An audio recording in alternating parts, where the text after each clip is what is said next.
கிறிஸ்து இயேசுவுக்குள் அன்பு அழைக்கப்பட்ட அன்புக்குரிய சகோதர சகோதரிகளே, அனைவருக்கும் நம்முடைய பிதாவாகிய தேவனாலும் கர்த்தராகிய இயேசு கிறிஸ்துனாலும் கிருபையும் சமாதானம் உண்டாவதாக என் அன்பின் வாழ்த்துக்கள் தெரிவித்துக் கொள்கிறேன். விசேஷமாக நம்முடைய தேவன் இப்படியாக அவருடைய பிள்ளைகளாக இருக்கிற நம்மளையும் அழைத்து இன்றைய நாளிலும் நாம் தேவனை நோக்கி ஆராதிக்கும்படியாகவும் அவருடைய சத்திய வார்த்தைகளை நாம் யாவரும் தியானிக்கும்படியாகவும் தேவன் கிருபை செய்துள்ளார். ஆதலால் நம்முடைய தேவனுக்கு நம்முடைய ஆண்டவராகிய இயேசு கிறிஸ்து மூலம் நன்றி எடுத்துக்கொள்கிறேன். அன்பான சகோதர சகோதரர்களே, கோயம்புத்தூர் சிடிஆர் எக்லிஷாவில் உள்ள சகோதர சகோதரின் அன்பையும் வாழ்த்துக்களையும் உங்களிடத்தில் நான் பரிமாறிக்கொள்கிறேன். அன்பான சகோதர சகோதரர்களே, இன்றைக்கு நம்ம பார்க்க போகிற பாடத்தின் தலைப்பு சகோதரர் சொன்ன மாதிரி தி குவாலிட்டி இன் ஹியூமிலிட்டி. தமிழில் இது ஆக்சுவலாக தமிழில் டிரான்ஸ்லேட் பண்ண முடியாது அந்த மாதிரி ஒரு சென்டென்ஸ். பட் இருந்தாலும் ஒரு தரமான ஒரு பணிவு அப்படிங்கிறத நம்ம டிரான்ஸ்லேட் பண்ணி கொடுத்துருக்கோம். பட் அதுவும் கரெக்ட் கிடையாது. பட் நீங்கள் டைட்டில் நீங்கள் எப்படி எடுத்துக்கலாம் அப்படின்னு பார்த்தீங்கன்னா தி குவாலிட்டி இன் ஹியூமிலிட்டி, இதை தான் நம்ம டைட்டிலாக பார்க்க போகிறோம். ஸோ எதை குறித்து பார்க்க போகிறோம் இன்றைய நாள் அப்படின்னு பார்க்கின்ற பொழுது ஒரு 4 பேர் செய்த ஜபத்தை குறித்து நம்ம பார்க்க போகிறோம். வேதாகமத்தில் 4 பேர் செய்த ஜபத்தை குறித்து நம்ம பார்க்க போகிறோம். இந்த ஜபம் எப்படிப்பட்ட ஒரு ஜபமாக இருந்தது, இந்த ஜபத்திற்கு தேவன் எப்படி ஆசீர்வதித்தார் என்பதை பார்க்க போகிறோம். இந்த 4 சம்பவத்தில் ஒன்று பேரபிள்ஸ், ஓமை. 3 பார்த்தீங்கன்னா பழைய ஏற்பாட்டுக்கு, 3 இல்லை 2 பழைய ஏற்பாட்டு காலத்தில் நடந்த ஒரு சம்பவங்கள், அவங்க செய்த ஜபம். இன்னொன்று பார்த்தீங்கன்னா புதிய ஏற்பாடு. ஸோ ஒரு பேரபிள், ஒரு நியூ டெஸ்ட்மெண்ட்டில் ஒரு பேரபிள், அப்புறம் புதிய ஏற்பாட்டில் நடந்த ஒரு காரியம், பழைய ஏற்பாட்டில் நடந்த 2 காரியங்கள், மொத்தம் 4 ப்ரேயர் நம்ம பார்க்க போகிறோம். ஸோ இதில் என்ன இருக்குது, குவாலிட்டி இன் ஹியூமிலிட்டி அப்படின்னு பார்க்கின்ற பொழுது பணிவு. அந்த பணிவு எப்படிப்பட்டதாக இருக்க வேண்டும் என்பதை தான் நம்ம பார்க்கின்ற போகிறோம். ஸோ ஆதார வாசனம் சகோதரி வாசித்தாங்க, பட் மீண்டும் வாசிப்போம். வாசிக்கிறீங்களா? மார்க்கு அதிகாரம் 2 வசனம் 16 மற்றும் 17. அவர் ஆயக்காரரோடும் பாவிகளோடும் போஜனம் பண்ணுகிறதை வேத பாரகரும் பரிசேயரும் கண்டு அவருடைய சீஷரை நோக்கி, அவர் ஆயக்காரரோடும் பாவிகளோடும் போஜன பானம் பண்ணுகிறது என்ன என்று கேட்டார்கள். ஆண்டவராகிய இயேசு கிறிஸ்து யார் கூட இப்ப அமர்ந்து இருக்கிறார் போஜனம் பண்றதுக்குன்னு பார்க்கின்ற பொழுது ஆயக்காரரோடும் பாவிகளும். ஸோ ஆயக்காரர்கள் என்றாலே பாவிகள் தான். அப்படிதான் ஆண்டவராகிய இயேசு கிறிஸ்து முதலாம் வருகையில் வந்திருக்கும் போது ஆயக்காரர்களே ஒரு பாவிகளாக தான் என்ன பண்ணுவாங்கன்னா கன்சிடர் பண்ணுவாங்க, ஏன்னா டாக்ஸ் வாங்குவாங்க. ஸோ ஆயக்காரர்களோடும் பாவிகளோடும் யார் உட்கார்ந்துருக்கிறா? நம்முடைய ஆண்டவராகிய இயேசு கிறிஸ்து. ஸோ அங்கே உட்கார்ந்துட்டு இருக்கிறாங்க. இப்படி உட்கார்ந்துட்டு இருக்கும் போது என்ன நடக்குது வாசிங்க. 17ஆம் வசனம்.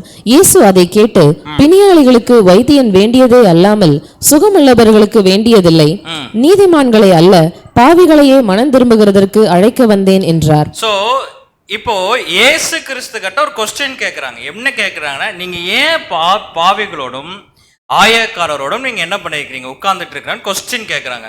அந்த கொஸ்டினுக்கு தான் இயேசு கிறிஸ்து விளக்கம் கொடுக்குறாரு. அந்த 17ஆம் வசனத்தில் அவர் என்ன சொல்றாருன்னா, பிணியாளிகளுக்கு வைத்தியன் வேண்டியது அல்ல அப்படிங்கிறாரு, சுகமுள்ளவர்களுக்கும் வேண்டியதில்லை, நீதிமான்களும் அல்ல பாவிகளையே மனம் திரும்புவதற்கு நான் என்ன பண்ணியிருக்கிறேன், அழைக்க வேண்டேன். இப்போ ரொம்ப சிம்பிளான கான்செப்ட். ஏன்னா இது புரிய வச்சா தான் நான் ஒன்று போகும்போது உங்களுக்கு ஈஸியாக இருக்கும். ஸோ 2 குரூப் இருக்கிறாங்க, கரெக்டுங்களா? ஒரு குரூப் இயேசு கிறிஸ்து கூட அமர்ந்து இருக்கிறாங்க. யார் யார் இருக்கிறாங்கன்னு பார்த்தீங்கன்னா பாவிகள், கரெக்டுங்களா? பாவியாக உட்காந்துருக்கேன். இன்னொரு குரூப் என்ன பண்ணுறாங்கன்னா இயேசு கிறிஸ்துவை கேள்வி கேட்குறாங்க. கேள்வி கேட்குற ஒரு குரூப். ஸோ அவங்க எப்படி இருக்கிறாங்கன்னா, அவங்க கூட இயேசு கிறிஸ்து உட்கார் இல்லைன்னா அவங்க எப்படி இருக்கிறாங்க? நான் சொல்ற டிஃபரன்ஸ் புரியுதுங்களா? பாவிகள் தான் இயேசு கிறிஸ்து பக்கத்தில் உட்கார்ந்துருக்கிறாங்க. கான்செப்ட் புரிஞ்சுதுங்களா? இயேசு கிறிஸ்து கூட, ஏன்னா அந்த ஆன்சர் வச்சு தான் நம்ம புரிஞ்சுக்க முடியும். யாருக்குன்னா பிணியாளிக்கு தேவையில்லை, சுகமுள்ளவர்களுக்கு தேவையில்லை, நீதிமான்களுக்கு தேவையில்லை. அப்படி என்றால் நான் யார் கூட உட்கார்ந்துருக்கிறேனோ அவங்களுக்கு தான் அது தேவைப்படுகிறது அப்படின்னு. யார் உட்கார்ந்துருக்கிறா இயேசு கிறிஸ்து கூட? பாவிகளும் ஆயக்காரரும் உட்கார்ந்துட்டு இருக்கிறாங்க. Okay, right, very good. அப்படி என்றால் யார் கேள்வி கேட்டிருப்பா? யாருன்னு கேட்டீங்கன்னா வெரி குட், நீதி வேத பாரகர், அதுக்கப்புறம் பரிசேயர். அப்போ இயேசு கிறிஸ்து என்ன சொல்றாருன்னா, நீங்க நீதிமான உங்களை என்ன பண்ணிட்டு இருக்கிறீங்க, நினைச்சிட்டு இருக்கிறீங்க. ஆனாலும் உங்களுக்கு அது என்ன தேவையில்லை, நான் உங்க கூட உட்கார வேண்டிய அவசியம் இல்லை. ஆனா இங்க பாவிகள் இருக்கிறாங்க பார்த்தீங்களா, இவங்க கூட நான் என்ன பண்ணா உட்கார்ந்தா போதும். ஸோ இந்த ஒரு சம்பவத்தில் அவர் இயேசு கிறிஸ்து சொல்ல வேண்டிய காரியத்தை இரண்டாக பிரிச்சுட்டார். அவ்வளோ சூப்பராக பிரிச்சுக்கிறாரு பாருங்க, ரெண்டாக பிரிச்சுட்டாரு. இப்போ இந்த காரியத்தை தான் நம்ம டீட்டெயிலாக பார்க்க போகிறோம். அதுதான் 4 ஜபங்கள். 4வது ஜபம் செய்கின்ற பொழுது இந்த வசனத்தை நம்ம நிறைவு செய்து நான் என்ன பண்ணலான்னா பார்க்கலாம். ஸோ ஃபர்ஸ்ட் ப்ரேயர் பேரபிள் எங்கேருந்து ஸ்டார்ட் ஆகுது? லூக்கா 18ஆம் அதிகாரம் வசனம் 10லிருந்து 14 வரை வாசிங்க. லூக்கா 18ஆம் அதிகாரம் வசனம் 10 முதல். 2 மனுஷர் ஜெபம் பண்ணும்படி தேவாலயத்துக்கு போனார்கள். 2 மனுஷர் ஜெபம் பண்ணும்படி தேவாலயத்துக்கு போயிருக்கிறாங்க. நல்லா பரிஞ்சுக்கலாம். 2 மனுஷர் போயிருக்கிறாங்க. ஒருவன் பரிசேயன். கேள்வி கேட்டான் பாத்தீங்களா? ஒருவன் பரிசேயன், மற்றவன் ஆயக்காரன். ஆயக்காரன் எங்க உட்கார்ந்திருந்தான்? ஆண்டவராகிய இயேசு கிறிஸ்து பக்கத்துல உட்கார்ந்திருந்தான். சோ இங்க 2 வந்துருச்சா? ஒருவன் பரிசேயன், இன்னொரு ஆயக்காரன். ஓகே. 11ஆம் வசனம். பரிசேயன் நின்று, தேவனே, நான் பரிகாரர், அநியாயக்காரர், விபச்சாரக்காரர் ஆகிய மற்ற மனுஷரை போலவும் அந்த ஆயக்காரனை போலவும் இராததினால் உம்மை ஸ்தோத்திரிக்கிறேன். இந்த பிரேயர்ல ஏதாச்சும் மிஸ்டேக் இருக்கா? நீங்க இந்த பிரேயர்ல ஏதாவது மிஸ்டேக், இந்த பிரேயர்ல மிஸ்டேக் இருக்கிறவங்க அப்படின்னு சொல்றவங்க கை தூக்குங்க. கேள்வி கேட்க மாட்டேன். எனக்கு ஒருவேளை கை தூக்குனா கேள்வி கேட்டுருவோம்ட்டு கை தூக்குறீங்களா? Okay, right. இந்த பிரேயர்ல ஏதாச்சும் மிஸ்டேக் இருக்கிறா? தேவனே, நான் பரிகாரர், அநியாயக்காரர், விபச்சாரக்காரர் ஆகிய மற்ற மனுஷர்களை போலவும் இந்த ஆயக்காரனை போலவும் இராததனால் உம்மை தேங்க்ஸ் பண்றாரு. தேவனுக்கு என்ன பண்றாருங்க? நன்றி செலுத்துறாரு. நன்றி செலுத்துறது தப்பா?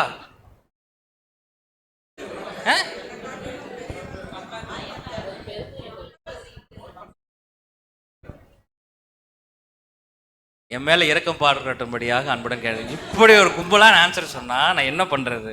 சரி, சொல்லியிருக்கிறேன், கரெக்டு. நீங்க கரெக்டா சொல்லியிருப்பேன்னு விசுவாசிக்கிறேன். ஒரு பாயிண்ட்ல என்ன மிஸ்டேக்? கிறிஸ்பியா சொல்லுங்க, என்ன மிஸ்டேக்? பெருமை. இதெல்லாம் யார் மனசுக்குள்ள இருந்திருக்கும் அப்படின்னு பார்த்தீங்கன்னா இந்த பரிசேயன் மனசுக்குள்ள இருந்திருக்கும். நீங்க அந்த ஜெபம் பண்ற அந்த மெத்தடு பார்த்தீங்களா எப்படி இருக்குன்ட்டு? அது பாருங்க. மற்றவங்கள சொன்னாலும் பரவாயில்ல, பரிகாரர், அநியாயக்காரர், விபச்சாரக்காரர் ஆகிய மற்ற மனுஷரை போலவும் எப்படி இருந்திருப்பாரு? பக்கத்துல யார் நின்று இருக்கிறார்? பக்கத்துல ஆயக்காரர் நின்று இருப்பார். அப்படியே பிரேயர் பண்ணிட்டே இருக்கும்போது பக்கத்துல ஒருத்தர் இருக்கிறோம் பாருங்க. ஆண்டவரே, தேவனே, பாரு, இந்த ஆயக்காரனும் இராததுனால உண்மை என்ன பண்றேன்? தேங்க்ஸ் பண்றார். தேவனுக்கு தேங்க்ஸ் பண்றார். எப்படி இருக்கு இந்த பிரேயர் பாருங்க. தொடர்ந்து வாசிப்போம். 12ஆம் வசனம். வாரத்தில் 2 தரம் உபவாசிக்கிறேன். வாரத்துல எத்தனை தடவை? 2 times. ஒருவன் உபவாசிக்கின்ற பொழுது மற்றவர்களுக்கு தெரியக்கூடாது. இவன் ஓப்பனா சொல்றான்னா என்ன அர்த்தம் அப்படின்னா, வெளியே அப்படிதான் சொல்லிக்கிட்டு இருப்பா, நான் வாரத்துக்கு என்ன பண்றேன்? 2 times என்ன பண்றேன்? உபவாசிக்கிறேன். ஓகே. என் சம்பாத்தியத்தில் எல்லாம் தசம பாகம் செலுத்தி வருகிறேன் என்று தனக்குள்ளே ஜெபம் பண்ணினான். தனக்குள்ளே என்ன பண்றாருன்னா ஜெபம் பண்ணிட்டு இருக்கார். Over bride. சரி, இப்படி ஒரு பரிசேயன் அங்க ஜெபம் பண்ணிட்டு இருக்காரு. அப்ப பரிசேயன் பார்வையில பரிசேயன் எப்படி பாத்துக்கிறாருன்னா, நான் பரிசுத்தர், நான் நீதிமான், என்கிட்ட எந்த தப்பும் இல்லை, நீங்க சொல்ற நியாயப்பிரமாணத்தை ஃபாலோ பண்றேன், ஓய்வு நாளை கடைப்பிடிக்கிறேன், தசம பாகத்தை நான் உங்களுக்கு கொடுக்குறேன், ஐ எம் பர்ஃபெக்ட், அதனால உங்களை நான் என்ன பண்றேன்? ஸ்தோத்திரிக்கிறேன். ஒரு ஜபம். யார்கிட்ட? தேவன்ட்டு ஜபம் பண்றார். அடுத்தது ஒரு ஆயக்காரன் வராரு. ஆயக்காரர் எப்படி ஜபம் பண்றார்? 13ஆம் வசனம். ஆயக்காரன் தூரத்திலே நின்று பாருங்க, ஆண்டவராகிய இயேசு கிறிஸ்து பேசுகின்ற ஒவ்வொரு வார்த்தையும் நமக்கு பாடம் தான். அப்போ அந்த தேவாலயத்து பக்கத்துல இருந்து யார் ஜெபம் பண்றாருன்னா பரிசேயன். ஐ எம் பர்ஃபெக்ட் அப்படின்னு சொல்லி ஒருத்தன் உள்ள போறான்.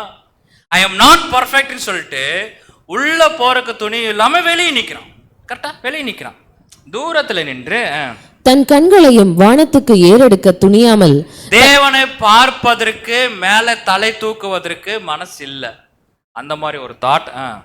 தன் மார்பிலை அடித்துக்கொண்டு, தேவனே, பாவியாகிய என்மேல் கிருபையாயிரும் என்றான். பாருங்க, இயேசு கிறிஸ்து பேசுற ஒவ்வொரு வார்த்தையும் பாருங்க. தன் மார்பிலே அடித்துக்கொண்டு. ஆக்சுவலா எப்ப மார்பிள் அடிப்போம்? இப்பதான் புரியும். எப்ப மார்பிள் அடிப்போம்? இப்போ ஒரு சகோதரரை பார்க்கணும்னு வச்சுங்க. இப்போ நான் கோயம்புத்தூர்ல இருந்து வரேன், நீங்க சென்னையில் இருக்கிற உதாரணத்தை சொல்றேன். உங்களை பார்த்தேன், ஐயோ நான் பார்த்துட்டேனே பதற, உங்களை பார்த்துட்டேன் அப்படி அப்படி ஒரு ஆக்ட் பண்ணா எப்படி இருக்கும்? அது சம்திங் இஸ் ராங். என்னை நீங்க வேற மாதிரி பார்ப்பீங்க. நல்லா தானப்பா இருந்தாரு அப்படின்ட்டு வரும்போது சென்னைக்கு வந்து என்னாச்சு பார்ப்பீங்கல்ல. அப்ப எப்ப மார்பிள் அடிப்போம்?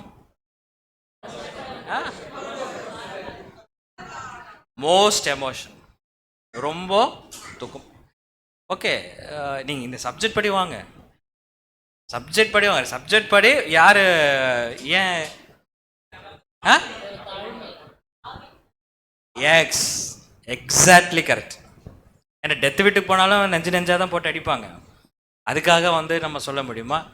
ஒருவன் தன்னை பாவி என்று உணர்ந்து கொள்ளும் போது, தேவனே உங்ககிட்ட வந்து நான் தலையை நிமித்தி ஜபம் பண்ணதற்கு கூட நான் தகுதி இல்லை, நான் பாவி அப்படின்னு சொல்லி அது மார்பிள் என்ன பண்ணிக்கிறான்னா அடித்துக் கொள்கிறார். பட் 2 விதமான பிரேயரும் இயேசு கிறிஸ்து முன்வைக்கிறார். ஒருவனுடைய மனநிலை எப்படி இருக்கு, இன்னொருவனுடைய மனநிலைமை எப்படி, 2மே முன்னாடி வைக்கிறார். இப்ப இயேசு கிறிஸ்து கேட்கிறார், இந்த 2 பேர்ல யார் ஆசீர்வதிக்கப்பட்டவன், யாருடைய ஜபம் கேட்கப்படும் அப்படின்னு சீஷரை பார்த்து கேட்கிறார். சீஷருக்கு திரு முடிக்கிறாங்க. எனக்கு ஆல்மோஸ்ட் அப்ப சீஷருக்கு தெரியாது. அப்ப இயேசு கிறிஸ்து என்ன சொல்றார், வாசிங்க 14ஆம் வசனம். அவன் அல்ல, இவனே நீதிமானாக்கப்பட்டவனாய் தன் வீட்டுக்கு திரும்பி போனான் என்று உங்களுக்கு சொல்லுகிறேன். அவன் அல்ல, பரிசேயன் அல்ல, இவனே ஆயக்காரனே என்னவாக ஆக்கப்பட்டான். ஆசீர்வதிக்கப்பட்டான் இயேசு கிறிஸ்து சொல்லிக்கிறாரா, ரட்சிக்கப்பட்டான் இயேசு கிறிஸ்து சொல்லிக்கிறாரா? 2மே சொல்ல. ஆசீர்வதிக்கப்பட்டான்னு சொல்லவே இல்லை, ரட்சிக்கப்பட்டான்னு சொல்லவே இல்லை. அவர் சொல்ற வார்த்தை என்ன தெரியுங்களா? இவனே நீதிமானாக்கப்பட்டவனாய். புரியுதா? நீதிமானோட ஜபத்தை தான் தேவன் கேட்பார். நீதிமான் எப்ப ஜபம் செய்யறார் என்று அவர் காதுகள் திறந்திருக்கும். அப்ப ரொம்ப சிம்பிள், நம்மளுடைய ஜபம் கேட்கப்பட வேண்டும் என்றால் ரொம்ப எளிமை, இந்த ஆயக்காரனை போல இருந்தால் போதும். அதுதாங்க சொல்றாரு. வாசிங்க. ஏனெனில் தன்னை உயர்த்துகிறவன் எவனும் தாழ்த்தப்படுவான், தன்னை தாழ்த்துகிறவன் உயர்த்தப்படுவான் என்றார். பாரு, ரொம்ப சிம்பிளா சொல்லிட்டார், தன்னை தாழ்த்துகிறவன் உயர்த்தப்படுவான். அப்போ பரிசேயனுடைய மனசுக்குள்ள இட்ஸ் a pride. நீங்க சொன்னீங்க பாத்தீங்களா, ஒரு pride, பெருமை இருக்கு. ஆனா இந்த ஆயக்காரனுடைய மனசுக்குள்ள என்ன இருக்குன்னா ஒரு தாழ்மை இருக்கு, ஒரு ஹியூமிலிட்டி இருக்கு, ஹம்பிள்னஸ் இருக்கு. அவன் தேவனை ஏறெடுத்து கூட பார்க்க முடியாத ஒரு மனநிலைமை உணர்ந்து இருக்கிறான். பார்க்கிறார், அவன் இல்லப்பா, இவன் என்ன பண்ணார், நீதிமானாக்கப்பட்டான். அந்த வார்த்தை தான் ரொம்ப முக்கியம். ஆசீர்வதிக்கப்பட்டான் இல்ல, ரட்சிக்கப்பட்டான் இல்ல, உயர்த்தப்பட்டான் இல்ல, இவன் ஜபம் கேட்கப்பட்டுன்னு சொல்லல, அழகான ஒரு வார்த்தை சொல்றார், நீதிமானாக்கப்பட்டவனா என்ன பண்ணிருக்காருங்க. பாருங்க, இந்த பூமியில நீதிமான் அப்படிங்கிறது அது பேரு வாங்கிறது ரொம்ப கஷ்டம். ஆனா வாங்கலாம். ஒரு ஹிண்ட் கொடுத்துக்கார, வாங்கலாம். எப்படின்னா, எந்த அளவுக்கு நம்ம தாழ்த்துக்கிறோமோ, எந்த அளவுக்கு நம்ம தாழ்த்துக்கிறோமோ அந்த அளவுக்கு தேவன் என்ன பண்ணுவாருங்க, உயர்த்துவோம். எவ்வளவு தூரம் நம்ம தாழ்த்துக்கிறோமோ, நம்ம மைண்ட்ல வந்து ஒரு சின்ன இடத்துல கூட உயர்வு அப்படிங்கிறது வரவே கூடாது. அப்படியே தாழ்ந்து போக போக போக போக தேவனுடைய மனசுல நம்ம என்ன பண்ணுவோம், உயர்ந்துகிட்டே இருப்போம். இப்போ இதுக்கு சகோதரர் வந்து நிறைய, நம்முடைய 7ஆம் தூதன் வந்து இதுக்கு நிறைய விளக்கங்கள் கொடுத்துருக்கார். பட் அந்த விளக்கங்கள் எல்லாமே நம்ம பார்க்க முடியாது. பட் இந்த பாடத்துக்காக நம்ம என்ன செஞ்சுருக்கிறோம்னா, அவர் கொடுத்த விளக்கங்களை இந்த பரிசேயனை குறித்து அவர் என்ன பேசினார் என்பதை சம்மரி மாதிரி சில பாயிண்ட்ஸ் மட்டும் உங்களுக்கு கொடுக்குறேன் நான். அவர் என்ன சொல்றாரு அப்படின்னா, இங்கிலீஷ்ல இருக்கும், நான் தமிழ்ல போட்டிருக்கிறேன். அவர் என்ன சொல்றாருன்னா, இந்த பரிசேயன் வந்து ஒரு குரூப் ஆஃப் பீப்புள் அப்படிங்கிறார். பரிசேயன் யாருங்க? ஒரு குரூப் ஆஃப் பீப்புள். இந்த மாதிரி பரிசேயன் மாதிரி கிறிஸ்துவ மண்டலத்துல ஜனங்கள் இருக்கிறாங்க. இந்த ஆயக்காரனை போலவும் என்ன பண்றாங்க, இந்த ஜனங்கள் இருக்கிறாங்க. 2 விதமான ஜனங்கள் இருக்கிறாங்க. ஆனா இந்த பரிசேயனை போல இருக்கிற ஜனங்கள் எப்படிப்பட்டவர்களாக இருக்கிறார்கள் என்பதற்கு தான் இந்த விளக்கம் கொடுக்கிறார். there are 2 groups people. ஒரு குரூப் பீப்புள் எப்படி இருக்கிறாங்கன்னா இந்த மாதிரி இருக்கிறாங்க. வாசிக்கிறீங்களா ஒவ்வொன்றா? அகந்தை. சரி, இங்கிலீஷ்ல வந்து தமிழ்ல வாசிச்சாங்க, இங்கிலீஷ்ல இருக்கு, தமிழ்ல. ஸோ எப்படிப்பட்டவராக இருக்கிறான்னு பார்த்தீங்கன்னா, அகந்தை பிடித்தவர்களாக. தமிழ் அப்படித்தான் இருக்கும். அகந்தை பிடித்தவர்களாக இருக்கிறாங்க. ஆனா வெளியே தெரியுமா தெரியாதா? நீங்க ஒவ்வொன்று வெளியே தெரியுமா தெரியாதா கேட்டால் கண்டிப்பா வெளியே தெரியாது. ஏன்னா வெளியே எப்படி இருப்பாங்க, வெளியே நீதிமான்களாக இருப்பாங்க, உள்ளுக்குள்ள இன்னும் இருக்கும், அகந்தை இருக்கும். இதுதான் கான்செப்ட். அடுத்தது சுயநலம். வெளியே சுயநலம் இருக்குமானா வெளியே தெரியாது, ஆனா உள்ளுக்குள்ள என்ன இருக்கும்? சுயநலம் இருக்கு. ஆனா வெளியே பார்க்கும்போது பர்ஃபெக்டா இருக்கிற, சர்ச்சுக்கு வர, எல்லா வேலையும் செய்யற அப்படின்னு சொல்லுவாங்க. ஆனா உள்ளுக்குள்ள என்ன இருக்கும்? சுயநலம் இருக்கும். அடுத்தது பாசாங்குத்தனம். பாசாங்குத்தனம், நடிக்கிறது, வேலை செய்யற மாதிரி நடிக்கிறது, தாழ்மையா இருக்கிற மாதிரி நடிக்கிறது, ஆக்ட் பண்றது. பாசாங்குத்தனம் அதானே, ஆக்ட் பண்றது. ஓவர் ஆக்ட் பண்ணா கண்டுபிடிச்சிருன்னு சொல்லிட்டு அதுவே என்ன பண்றதுன்னா ஓவர் ஆக்ட் பண்ணாமே நார்மல் ஆக்ட் பண்றது. கொஞ்சம் ஓவரா போறோம் அப்படின்னு சில பேர் சொல்லுவாங்க பார்த்தீங்களா? அது இது நான் சொல்லிங்க, 7ஆம் தூதன் சொல்றாரு, பாசாங்குத்தனம் பண்றது. அடுத்தது மிரட்டி பணம் பறிப்பவர்கள். அப்படி யார் இருப்பாங்கன்னு எனக்கு தெரியல. அவரோட ரைட்டிங்ஸ் நம்ம மாற்றக்கூடாதுங்கிறத அப்படியே போட்டிருக்கோம். மிரட்டி பணம் பறிப்பவர்கள், அநியாயக்காரர்கள், அது நிறைய இருப்பாங்க. அநியாயக்காரர், விபச்சாரிகள், பெருமை. ஸோ இந்த கிறிஸ்துவ மண்டலத்தில் கிறிஸ்தவர்கள் மத்தியில் ஒன் குரூப் ஆஃப் பீப்புள் எப்படி இருக்கிறாங்கன்னா இந்த மாதிரி ஒரு கேரக்டரில் இருக்கிறாங்க. அதுலேயும் ஸ்பெசிஃபிக்காக ஒரு பாயிண்ட் என்ன எடுக்கிறாருன்னா, பரிசேயன் கம்பேர் பண்ணி இந்த ப்ரைட் அப்படிங்கிற ஒரு பாயிண்ட் எடுக்கிறார். என்னன்னா, இந்த போஸ்டிங் ஆஃப் கிவிங் தித்திஸ், தசம பாகம் கொடுப்பதில் பெருமை. இது எவ்வளோ பெரிய ஒரு காரியம் தெரியுங்களா? தசம பாகம் இங்கே சொல்லுகின்ற பொழுது நமக்கு தெரியும் 10th போர்ஷன், அதை மட்டும் இங்கே பேஸ் பண்ணி சொல்லலை. சொல்கிற கான்செப்ட் என்னன்னா, நான் தேவனுக்கு இவ்வளோ செஞ்சிட்டேன், நான் சபைக்கு இவ்வளோ செஞ்சிருக்கிறேன், இங்க இந்த சபையில் இருக்கிறதெல்லாம் நான் வாங்கி கொடுத்தது, இங்க சபைக்கு நான் தான் எல்லா வேலையும் செய்கிறேன், நான் இல்லைன்னா சபை என்ன பண்ணாது, இயங்காது எல்லா விஷயத்துலையும். ஸோ நான் போய் சேர் எடுத்து போடலைன்னா யாரும் சேர் எடுத்து போட மாட்டாங்க. யார் சேர் எடுத்து போட, ஆனால் வேணும்னா எடுத்து என்ன பண்ணிக்குவாங்க, போட்டுக்குவாங்க. ஒரு தாட் நம்மளை என்ன பண்ண தெரியுங்களா, உள்ளுக்குள்ளேயே நம்மளை அரிக்கும். அது என்னதுன்னு பார்க்கும்போது இட்ஸ் அ ப்ரைட். சேர் எடுத்து போடுறது கூட, நான் எக்ஸாம்பிள் சொல்றேன், சேர் எடுத்து போடுறது கூட நான் தான் எடுத்து போட்டேன்னு சொல்லக்கூடாது. நான் தான் எடுத்து போட்டேன் என்ன பண்ணக்கூடாது, சொல்லக்கூடாது. நான் கூட்டினேன், யாருமே கூட்ட மாட்டேன், நான் தான் எக்லிஷா கூட்டுவேன், சொல்லக்கூடாது. ஏன் சொல்ல வேணும்? சொல்லக்கூடாது. யார் கூட்டினான்னு தெரியக்கூடாது. ஏன்? பியூட்டிஃபுல்லான ஒரு விளக்கம் கொடுக்கிறாரு, வாசிங்க சகோதரி. It showed a self-satisfied condition of heart. It shows a self-satisfied condition of heart. அது என்ன கொண்டு வருமாமா? ஒரு உதாரணத்துக்கு நான் சொல்றேன் பாருங்களேன், எக்ஸாம்பிள் சொல்றேன் பாருங்க. சகோதரன் 7ஆம் தூதன் என்ன சொல்றாருன்னா, ஒருவேளை நான் தான் எல்லா வேலையும் செய்யறேன் அப்படின்னு ஒரு மனசுல எனக்கு ஒரு தாட் வந்துச்சுன்னா, மைண்டு அதை விட்டு வேற எங்கேயும் போகாதாமா. புரியுது? அதை விட்டு எங்கேயும் போகாதான். நான் தான் பிரதர் எக்லிஷா கூட்டுறேன், நான் தான் பிரதர் எடுத்து வைக்கிறேன், நான் தான் பிரதர் செய்கிறேன், நான் இல்லைன்னா யாருமே இல்லை. அவங்களுக்கு எப்படி ஆயிருன்னா, இந்த வேலை தான் நான் செய்ய வேண்டிய வேலை, இது போதும், இதை செஞ்சா போதும் அப்படிங்கிறது செல்ஃப் சாட்டிஸ்ஃபை. தங்களை தாங்களே என்ன பண்ணிக்குவாங்க, சாட்டிஸ்ஃபை பண்ணிக்குவாங்க. சுய திருப்தியா? ஓகே, சுய திருப்தி நம்மள சொல்றீங்களா? இது உள்ளத்தில் சுய திருப்தி நிலைமையை காண்பிக்கிறது. நான் கரெக்டாக டிரான்ஸ்லேட் பண்ணிட்டேனா? ஓகே, இது உள்ளத்தில் சுய திருப்தியை என்ன பண்ணுது, இதே இந்த நிலைமையை காண்பிக்கிறது. Unready to make the still greater consecration required of all who would be accepted as members of the house of the sons.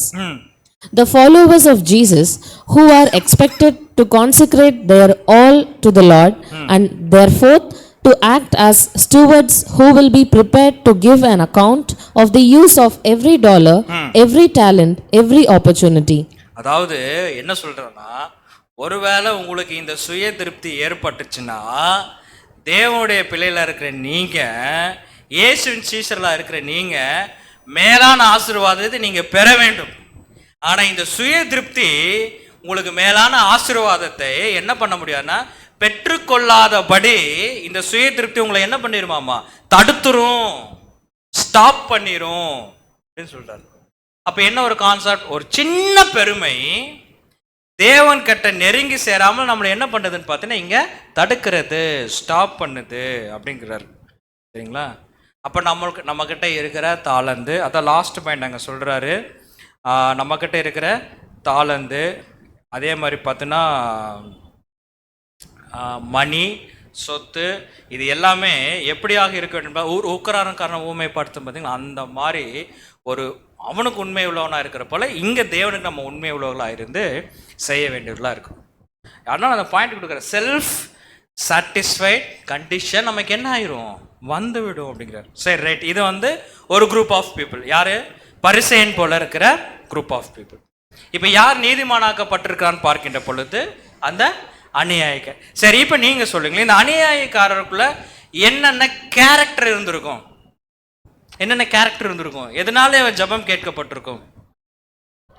தாழ்மை, வெரி குட், சூப்பர், தாழ்மை. அதுக்கப்புறம் பாவி என்ன பண்ணிருக்காருன்னா உணர்ந்திருக்கிறார். அப்புறம் பியூட்டிஃபுல்லா இருக்கும் மனம் திரும்புதல். எப்படி மனம் திரும்புதல்? சரி, நீங்க சொன்னனால நான் ஏத்துக்கிறேன். நான் அவரு ஏத்துக்கல, நான் ஏத்துக்கிறேன். சரி, ஓகே. சரண்டரா? Very good, super. யார் சொன்னா? பர்ஃபெக்ட் இல்ல, இது 7ஆம் தூதன் சொன்ன பாயிண்ட். மேட்ச் ஆகுதான்னு பாக்குறோம். உள்ள வர தகுதி இல்லை.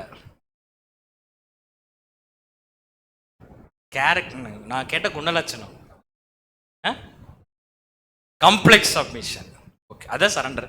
Almost surrender and complete submission all equal. Okay, நீங்கள் சொன்ன பாயிண்ட் கரெக்டு தான். சகோதரர் வேற வேற இங்கிலீஷ் வேர்டில் கொடுத்துட்டார். சரி, நான் பொறுத்த டைம் நான் சொல்லிடுறேன். ஃபர்ஸ்ட் என்ன சொல்றாருன்னா ஹம்பிள் மைண்டட். போனோன்னு என்ன பண்ணிட்டார் தெரியுங்களா? தன்னை முற்றிலுமாக தேவனுக்கு என்ன பண்ணிட்டாருன்னு ஒப்பு கொடுத்துட்டார். எந்த ப்ரைடும் இல்லை, நான் இது செஞ்சேன் அது செஞ்சேன் எதுவுமே இல்லை. அப்படியே இப்போ என்ன பண்ணிட்டாருன்னா தேவன் மேல தலை என்ன பண்ணிட்டாருன்னா கீழே குமிச்சிட்டார். வானத்துக்கு ஏறெடுத்து அவர் என்ன பண்ணல, பார்க்கல. மைண்ட்ல எந்த தாட்டும் இல்லை. அடுத்தது என்ன உணர்றாராமா? அன்வொர்த்தினஸ். நான் உள்ள போய் ஜபம் பண்ற கூட நான் தகுதி இல்லாதவன். பக்கத்துல போய் தேவன் மேல நிற்பதற்கு கூட நான் தகுதி இல்லாதவன். அன்வொர்த்தினஸ். ஆட்டிடியூட், மனப்பாங்கு. என்ன ஆட்டிடியூட் அப்படின்னா, தன் கையை எடுத்து மார்பிள போட்டு அடிச்சாரு பாத்தீங்களா? அடிச்சுட்டு ஏன் அடிக்கிறாருன்னா அந்த அளவுக்கு நான் வந்து தகுதி இல்லாதவன், ஒர்த் இல்லாதவன். அடிச்சுக்கிறார், நெஞ்சா அடிச்சுக்கிறார். ஏன் இப்படி அடிக்கிறீங்க? ஏன்ப்பா இப்படி ஒரு ஆட்டிடியூட் காட்டுறேன்னு கேட்டேன்னா, ஐ எம் இம்பர்ஃபெக்ஷன். நான் பூர்ணமானவன் கிடையாது. என்கிட்ட ஃபுல்லாக பாவம், நிறைய சின்ஃபுல்னஸ் செஞ்சுருக்கேன். இதெல்லாம் மனசில் வச்சுட்டு தேவன்கிட்ட கேட்குறாரு. என்ன கேட்டுறீங்களா? கிருபை மட்டும் கொடுங்க, எதுவுமே எனக்கு வேண்டாம். பாவியாக இருக்கிற என் மேலே என்ன பண்ணுங்க, உங்கள் கிருபை கொடுங்க. உங்கள் கிருபை வந்துச்சுன்னா எல்லாமே கிடையாது, எங்களுக்கு கிருபை போடுங்க. இயேசுக்கு சொல்கிறார், அவன் அல்ல இவனே என்ன பண்ணிக்கிறான், நீதிமானாக்க. எவ்வளோ ஒரு டச்சிங்கான ஒரு பாயிண்ட். நான் நீதிமான் ஆக வேண்டும் அப்படின்னா என்ன செஞ்சா போதும்? நான் இன்னைக்கு இப்போ நான் நீதிமான் ஆக வேண்டுங்கிறது என்ன செஞ்சா போதும்? இப்போ நான் நீதிமான் ஆக வேண்டும் என்ன செஞ்சா போதும்? ஜெபம் பண்ணார் பார்த்தீங்களா? ஜெபம் பண்ணார் பார்த்தீங்களா? அந்த மைண்டு எனக்குள்ளே இருந்து ஒருவேளை அந்த ஆயக்காரனை போல நாம் ஜெபம் செய்தான்னு வச்சுக்கோங்களேன், இம்மீடியட்டாக என்ன பண்ணிடலாம், நீதிமான் ஆகலாம். நீதிமானம் ஆகணும்னா நீதிமான் தேவன் என்ன பண்ணுவார், கன்சிடர் நம்மளே பண்ணுவார். வாசிங்க sir. He was not trusting in himself and was in a better condition, therefore, to receive the grace of God upon the only terms upon which it could be obtained, humble faith.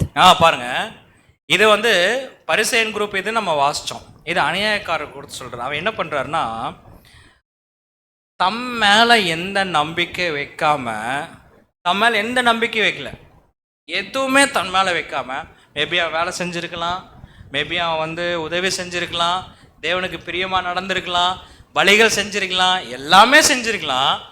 ஆனாலும் தன் மேல எந்த ஒரு நம்பிக்கை வைக்கவே இல்லை.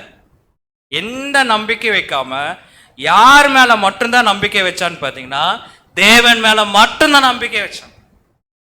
அப்போ இந்த அநியாயக்காரர், இந்த ஆயக்காரர் என்ன வந்து அவர் என்ன சொல்ல வர்றாருன்னா, நான் எத்தனை பலி செஞ்சாலும், எத்தனை காரியங்கள் உமக்கு நான் பலியாக கொடுத்தாலும், உங்க கிருபைக்கு முன்னாடி அது என்ன இல்லை, ஒண்ணுமே இல்லை.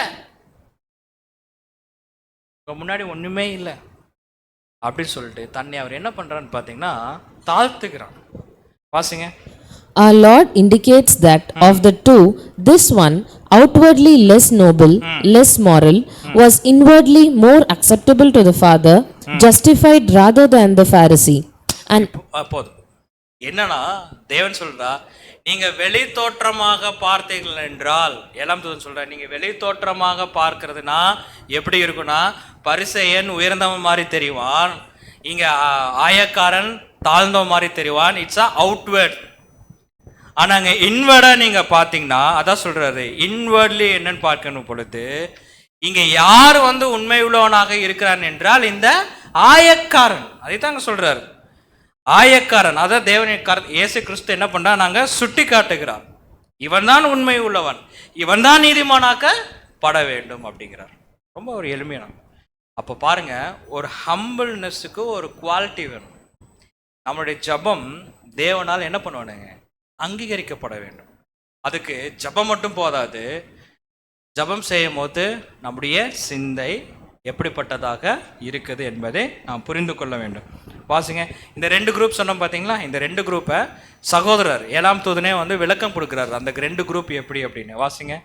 2 வகுப்புகளும் உலகில் கிறிஸ்தவர்களிடையே இன்னும் குறிப்பிடப்படுகின்றன. 2 குரூப், அதை தான் ஒன்று யார் குரூப், எந்த மாதிரி, பரிசேயன் மாதிரி, இன்னொன்று ஆயக்காரன் மாதிரி. வாசிங்க.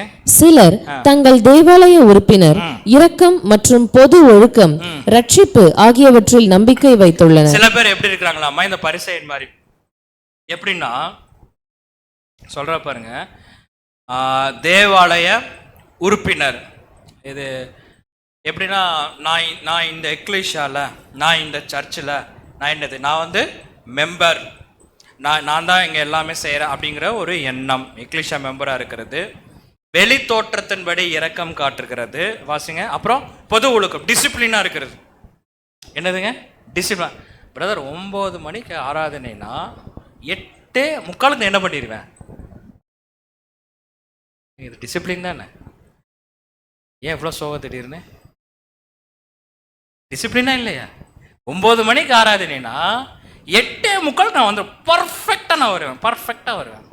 அதே மாதிரி 12:30 மணிக்கு முடிஞ்சிருச்சுன்னா 12:30க்கு முடிஞ்சு, எத்தனை மணிக்கு முடியும் ஆக்சுவலாக? அவர் ஒரு கேபில் ஃப்ளோவில் போயிட்டு இருக்கிறேன்.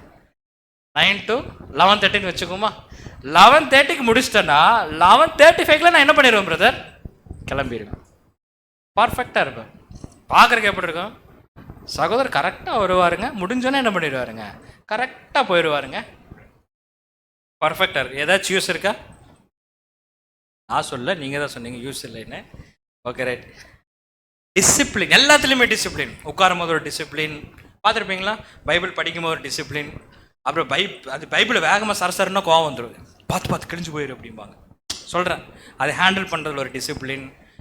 எல்லாமே ட்ரெஸ்ஸிங் சென்ஸில் ஒரு டிசிப்ளின். அதுக்கப்புறம் எக்லிஷாவில் நம்ம வந்து உட்காந்து பேசி பழகிறதுல எல்லாமே எல்லாம் ஒரு ஹைஜீனிக் டிசிப்ளின். அதான் சொல்கிறேன், அதெல்லாம் இருக்கட்டும், அதெல்லாம் இருக்கும், ஒன்றும் தப்பு இல்லை, இருக்கட்டும். மேலும் அனைவரும் இரக்கம் மற்றும் பொது ஒழுக்கம், ரட்சிப்பு இப்படி எல்லாம் செஞ்சாதான் ஒரு ரட்சிப்பு. கரெக்ட் டைமுக்கு ப்ரேயர் வந்துடும், எல்லா மீட்டிங்ஸ் அட்டன் பண்ணிடுவானு, எந்த மீட்டிங்ஸ் என்ன பண்ணக்கூடாது, மிஸ் பண்ணக்கூடாது. பெரேன் வச்சா நான் தான் கை தூக்கி என்ன பண்ணுவேன்னு ஆன்சர் பண்ண வேணும். கிஸ்ஸில் நான் தான் பெஸ்ட்டாக இருக்கணும், பாட்டு பாடினா நான் தான் ஸ்வீட்டாக இருக்கணும், அப்படிங்கெல்லாம் ஒரு எண்ணங்கள். அப்படிலாம் இந்த எண்ணங்கள் தப்பு இல்லை, இதெல்லாம் ஒரு எண்ணங்கள் இருக்கும். ஆனால் வாசிங்க, ஆகியவற்றில் நம்பிக்கை வைத்துள்ளனர். மேலும் அனைவரும் பாவிகள் என்ற உண்மையை புறக்கணித்து, ஆனா என்ன அப்படின்னு பார்க்கும்போது, நம்ம பாவிகள் அப்படிங்கிற அந்த தாட் அவங்களுக்கு எல்லாம் என்ன இருக்குமாமா, போயிடும் அப்படிங்கிறாங்க. இப்ப நம்ம நல்லா பாடுறேன்னு வச்சுக்கோங்களேன், உதாரணம் சொல்றேன், ஒரு திடீர்னு ஒரு பாட்டு பாடிடுறேன், பிரதர் நல்லா பாடுறீங்க, உதாரணம் நான் பாடினா நீங்க கேட்க முடியாது, சொல்றேன், பிரதர் நீங்கள் சூப்பராக பாடுறீங்க பிரதர் அப்படின்னு சொன்னோடனே என் மைண்டுக்கு அடுத்தது என்ன வரும்? எப்படி என் மைண்டுக்கு அடுத்தது என்ன வரும்? நான் நல்லா பாடுறேன்னா நானே 10 தடவை கேட்பேன், ஓ நல்லா தான் பாடியிருக்கிறோம் போல் இருக்குன்னு சொல்லிட்டு அடுத்த வாரம் நம்ம என்ன பண்ணலாம், இதை விட சூப்பராக ஒரு பாட்டு என்ன பண்ணிடுவோம்னா பாட வேணும் அப்படின்னு சொல்லிட்டு என்ன பண்ணுவேன், ப்ராக்டிஸ் பண்ணுவேன். அடுத்த வாரம் வந்து என்னை பாராட்டிடுறாங்க, போன வாரம் பாடினீங்க பார்த்தீங்களா, அதை விட இந்த வாரம் எப்படி இருந்துச்சு, பா என்னமா இருந்துச்சு அப்படின்ட்டு. அப்புறம் நான் அடுத்த வாரம் என்ன பண்ணுவேன், இதை விட நான் பெட்டர் என்ன பண்ண போகிறேன், பாட போகிறேன்னு சொல்லிட்டு இதே மாதிரி 4 வாரம் வந்து நீங்கள் சூப்பராக பாடிட்டேன்னு சொல்லிட்டா மனசுக்குள்ள எனக்கு என்ன வந்துடும் தெரியுங்களா? பாடக நான் தான் கர்நாடிக் சிங்கரில் நான் தான் பெஸ்ட்டு மாதிரி நான் பாட்டுக்கு தனியாக என்ன பண்ணிருப்பேன், வீட்டில் பாடிட்டே இருப்பேன். இப்போ இதில் பாருங்கள், இதில் வெளி தோற்றத்தில் ஏதாச்சும் தப்பு மாதிரி தெரியுதா? வெளி தோற்றம் தப்பு மாதிரி தெரியுதா? ஆனால் உள்ளுக்குள்ள என்ன வந்துடும் தெரியுங்களா? என்னை அறியாமே என்ன வந்துடும், பெருமையாக வந்துடும். ஒரு 4 தடவை பாடிட்டு ஒரு 5ஆவது தடவை வரும்போது எனக்குள்ளே எப்படி இருக்குண்ணா, நம்மளை பார்த்து என்ன சொல்லுவாங்க, சிங்கர்னு வரேன்னு சொல்லுவாங்க, பாடுகிற வரேன். பாட்டுனாலே நம்மளை என்ன பண்ணுவாங்க, நம்மளே தான் என்ன பண்ணுவாங்க, கூப்பிடுவாங்க. பாட்டுனாலே சிந்தன் பிரதர் தான் அப்படின்ட்டு உதாரணத்துக்கு சொல்கிறேன் அப்படின்னு எல்லாரும் என் மாதிரி நினைப்போம். ஒரு தாட்டு வந்துடும், சிம்பிளாக சொல்கிற ஒரு தாட்டு வந்துடும். இது என்ன பண்ணிரு தெரியுங்களா, என்னைய இது என்ன பண்ணிரு தெரியுங்களா, முடிச்சிடும். நான் பாடுறேன் ஒரு பிரதர் சிஸ்டர்ஸ் வந்து நல்லா இருக்குன்னு சொல்கிறாங்க அப்படின்னா நேர தேவன் முன்னாடி போய் உட்காந்து என்ன பண்ணிடுறேன்னு தெரியுங்களா, அழுதுறோம். தேவனே இதுக்கு நான் என்ன இல்லை, தகுதியே கிடையாது. நான் எனக்கு அடுத்தது நான் பாடலாமா வேண்டாமா நீங்கள் என்ன பண்ணுங்க சொல்லுங்க. உங்களுக்காக கொடுக்க வேண்டிய என்னோட நேரத்தை நான் என்ன பண்ண மாட்டேன், லூஸ் பண்ண மாட்டேன். உங்களுக்கு சித்தம் இருந்தால் நான் என்ன பண்ணுறேன், பாடுறேன். நிறைய போகும். ஒரு சாதாரண விஷயம் நம்மளை அழகாக சாத்தான் டீவியேட் பண்ணி கூட்டிக்கிட்டே போவான். மாமிசம் என்ன பண்ண தெரியுங்களா, டீவியேட் பண்ணி கூட்டிகிட்டே போவோம். ஆனால் நான் வந்து தேவனுக்கு தான் செய்கிறேன் அப்படிங்கிற ஒரு எண்ணம். ரைட் டைம் வர்றது தப்பு கிடையாது, ஆனால் நான் தான் ரைட் டைம் வருவேன், ரைட் டைம் வர்றதா பெஸ்ட் அப்படிங்கிறது தப்பு. இரக்கம் காட்டுவது தப்பு கிடையாது, ஆனால் மற்றவர்கள் பார்க்கும்படி நான் இரக்கம் காட்டுவது தவறு. அன்பு செலுத்துறது தவறு கிடையாது. நான் செலுத்துற அன்பு மற்றவங்களை பார்த்து என்னை பாராட்ட வேண்டும் சொல்லி ஒரு அன்பு செலுத்தணும் பார்த்தீங்களா, அது தவறு. இது பரிசேயன் குரூப். இன்னொரு குரூப் எப்படி இருக்காமா, வாசிங்க. இன்று மற்றவர்கள் மத வட்டாரங்களில் அவ்வளவு வெளிப்படையாக இல்லை. டிரான்ஸ்லேஷன் பண்ணாலும் சில பேர் வந்து இந்த மாதிரி சர்ச்சை, இந்த மாதிரி இரக்கம் காட்டுறது, அன்பு காட்டுறது, உறுப்பினராக இருக்கிறது, இந்த மாதிரி தாட்லாம் அவங்களுக்கு வந்து எண்ணங்கள் கிடையாது. கல்வாரியில் தியாகத்தை அடிப்படையாக கொண்ட கடவுளின் தாராளமான பரிசுகளாக பாவங்களை மன்னிப்பதையும் நித்திய வாழ்க்கையையும் ஏற்றுக்கொள்வதற்கும் தங்கள் சொந்த பலவீனங்களை உணர்ந்து கொள்வதற்கும் ஒப்புக்கொள்வதற்கும் தயாராக உள்ளனர். சில பேர் எப்படிப்பட்டவர்களா இருக்கிறாங்கன்னா, நான் பாவி என்று ஒப்புக்கொள்வதற்கு அவங்க என்னவா இருக்கிறாங்கன்னா தயாராக இருக்கிறார்கள். நான் எதற்கும் தகுதி இல்லாதவன் என்று ஒற்றுக்கொள்வதற்கு அவங்க தயாராக உள்ளார்கள். இவர்கள் தான் என்ன பண்ணுவாங்கன்னா நீதிமானாக்கப்படுவார்கள். ரோமர்ல வசனம் சொல்லுது, ரோமர் 3ஆம் அதிகாரம் 10ஆம் வசனம், அந்தப்படியே நீதிமான் ஒருவன் ஆகிலும் இல்லை. யாருமே கிடையாது, நீதிமான் யாருமே கிடையாது, ஒருவனும் இல்லை. ஏன்னா எல்லாருமே எப்படிதான் இருக்காங்க, இந்த பாவத்துக்குள்ளதான் இருக்கிறாங்க. இட்ஸ் a sin, சின்குள்ளதான் எல்லாருமே இருக்கிறாங்க. ஆனால் நம்முடைய ஹம்பிள்னஸ், நம்முடைய தாழ்மை, அந்த பணிவு குவாலிட்டியா இருந்துச்சுன்னா கிரைஸ்ட் சொல்றாரு, பூமியில நீ என்ன பண்ணிக்கலாம், மாறல, நான் அங்கீகரிக்கிறேன் அப்படிங்கிறாரு. அப்போ இந்த ஒரு குவாலிட்டி நமக்குள்ள வர வேண்டும் என்பதற்கு நம்ம நிறைய பிரயாசப்பட்டாலுமே சில நேரத்தில் அது நம்மளால என்ன பண்ண முடியாதுன்னா செய்ய முடியாது. ரொம்ப ரொம்ப வந்து கடினம். அதனால தான் சகோதரெல்லாம் சொல்லுவாங்க, யாராச்சும் ஒருத்தர் நல்லா சப்ஜெக்ட் பேசிட்டு வந்தான்னு வச்சுக்கோங்களேன், அவங்கள பார்த்து நீங்கள் என்ன சொல்லக்கூடாது, நல்லா சப்ஜெக்ட் பேசியிருக்கிறீங்க அப்படின்னு வாழ்த்துக்கள் சொன்னால் அவருக்கு என்ன வந்துடும், ஆக்சுவலாக என்ன வந்துடும், மை வந்துடும். என்ன வந்துடும், மை வந்தாலே அது டேஞ்சர். நம்ம நிறைய எக்ஸாம்பிள் இருக்கு. தானியலை பிடிச்சி சிங்க கபியில் போட்டாங்க. அது what is the main reason? Daniel சிங்க கபிக்குள்ள போனதுக்கு என்ன reason? What is core reason? Main reason என்னது? ஏன் தானியல் சிங்க கபிக்குள்ள போனார்?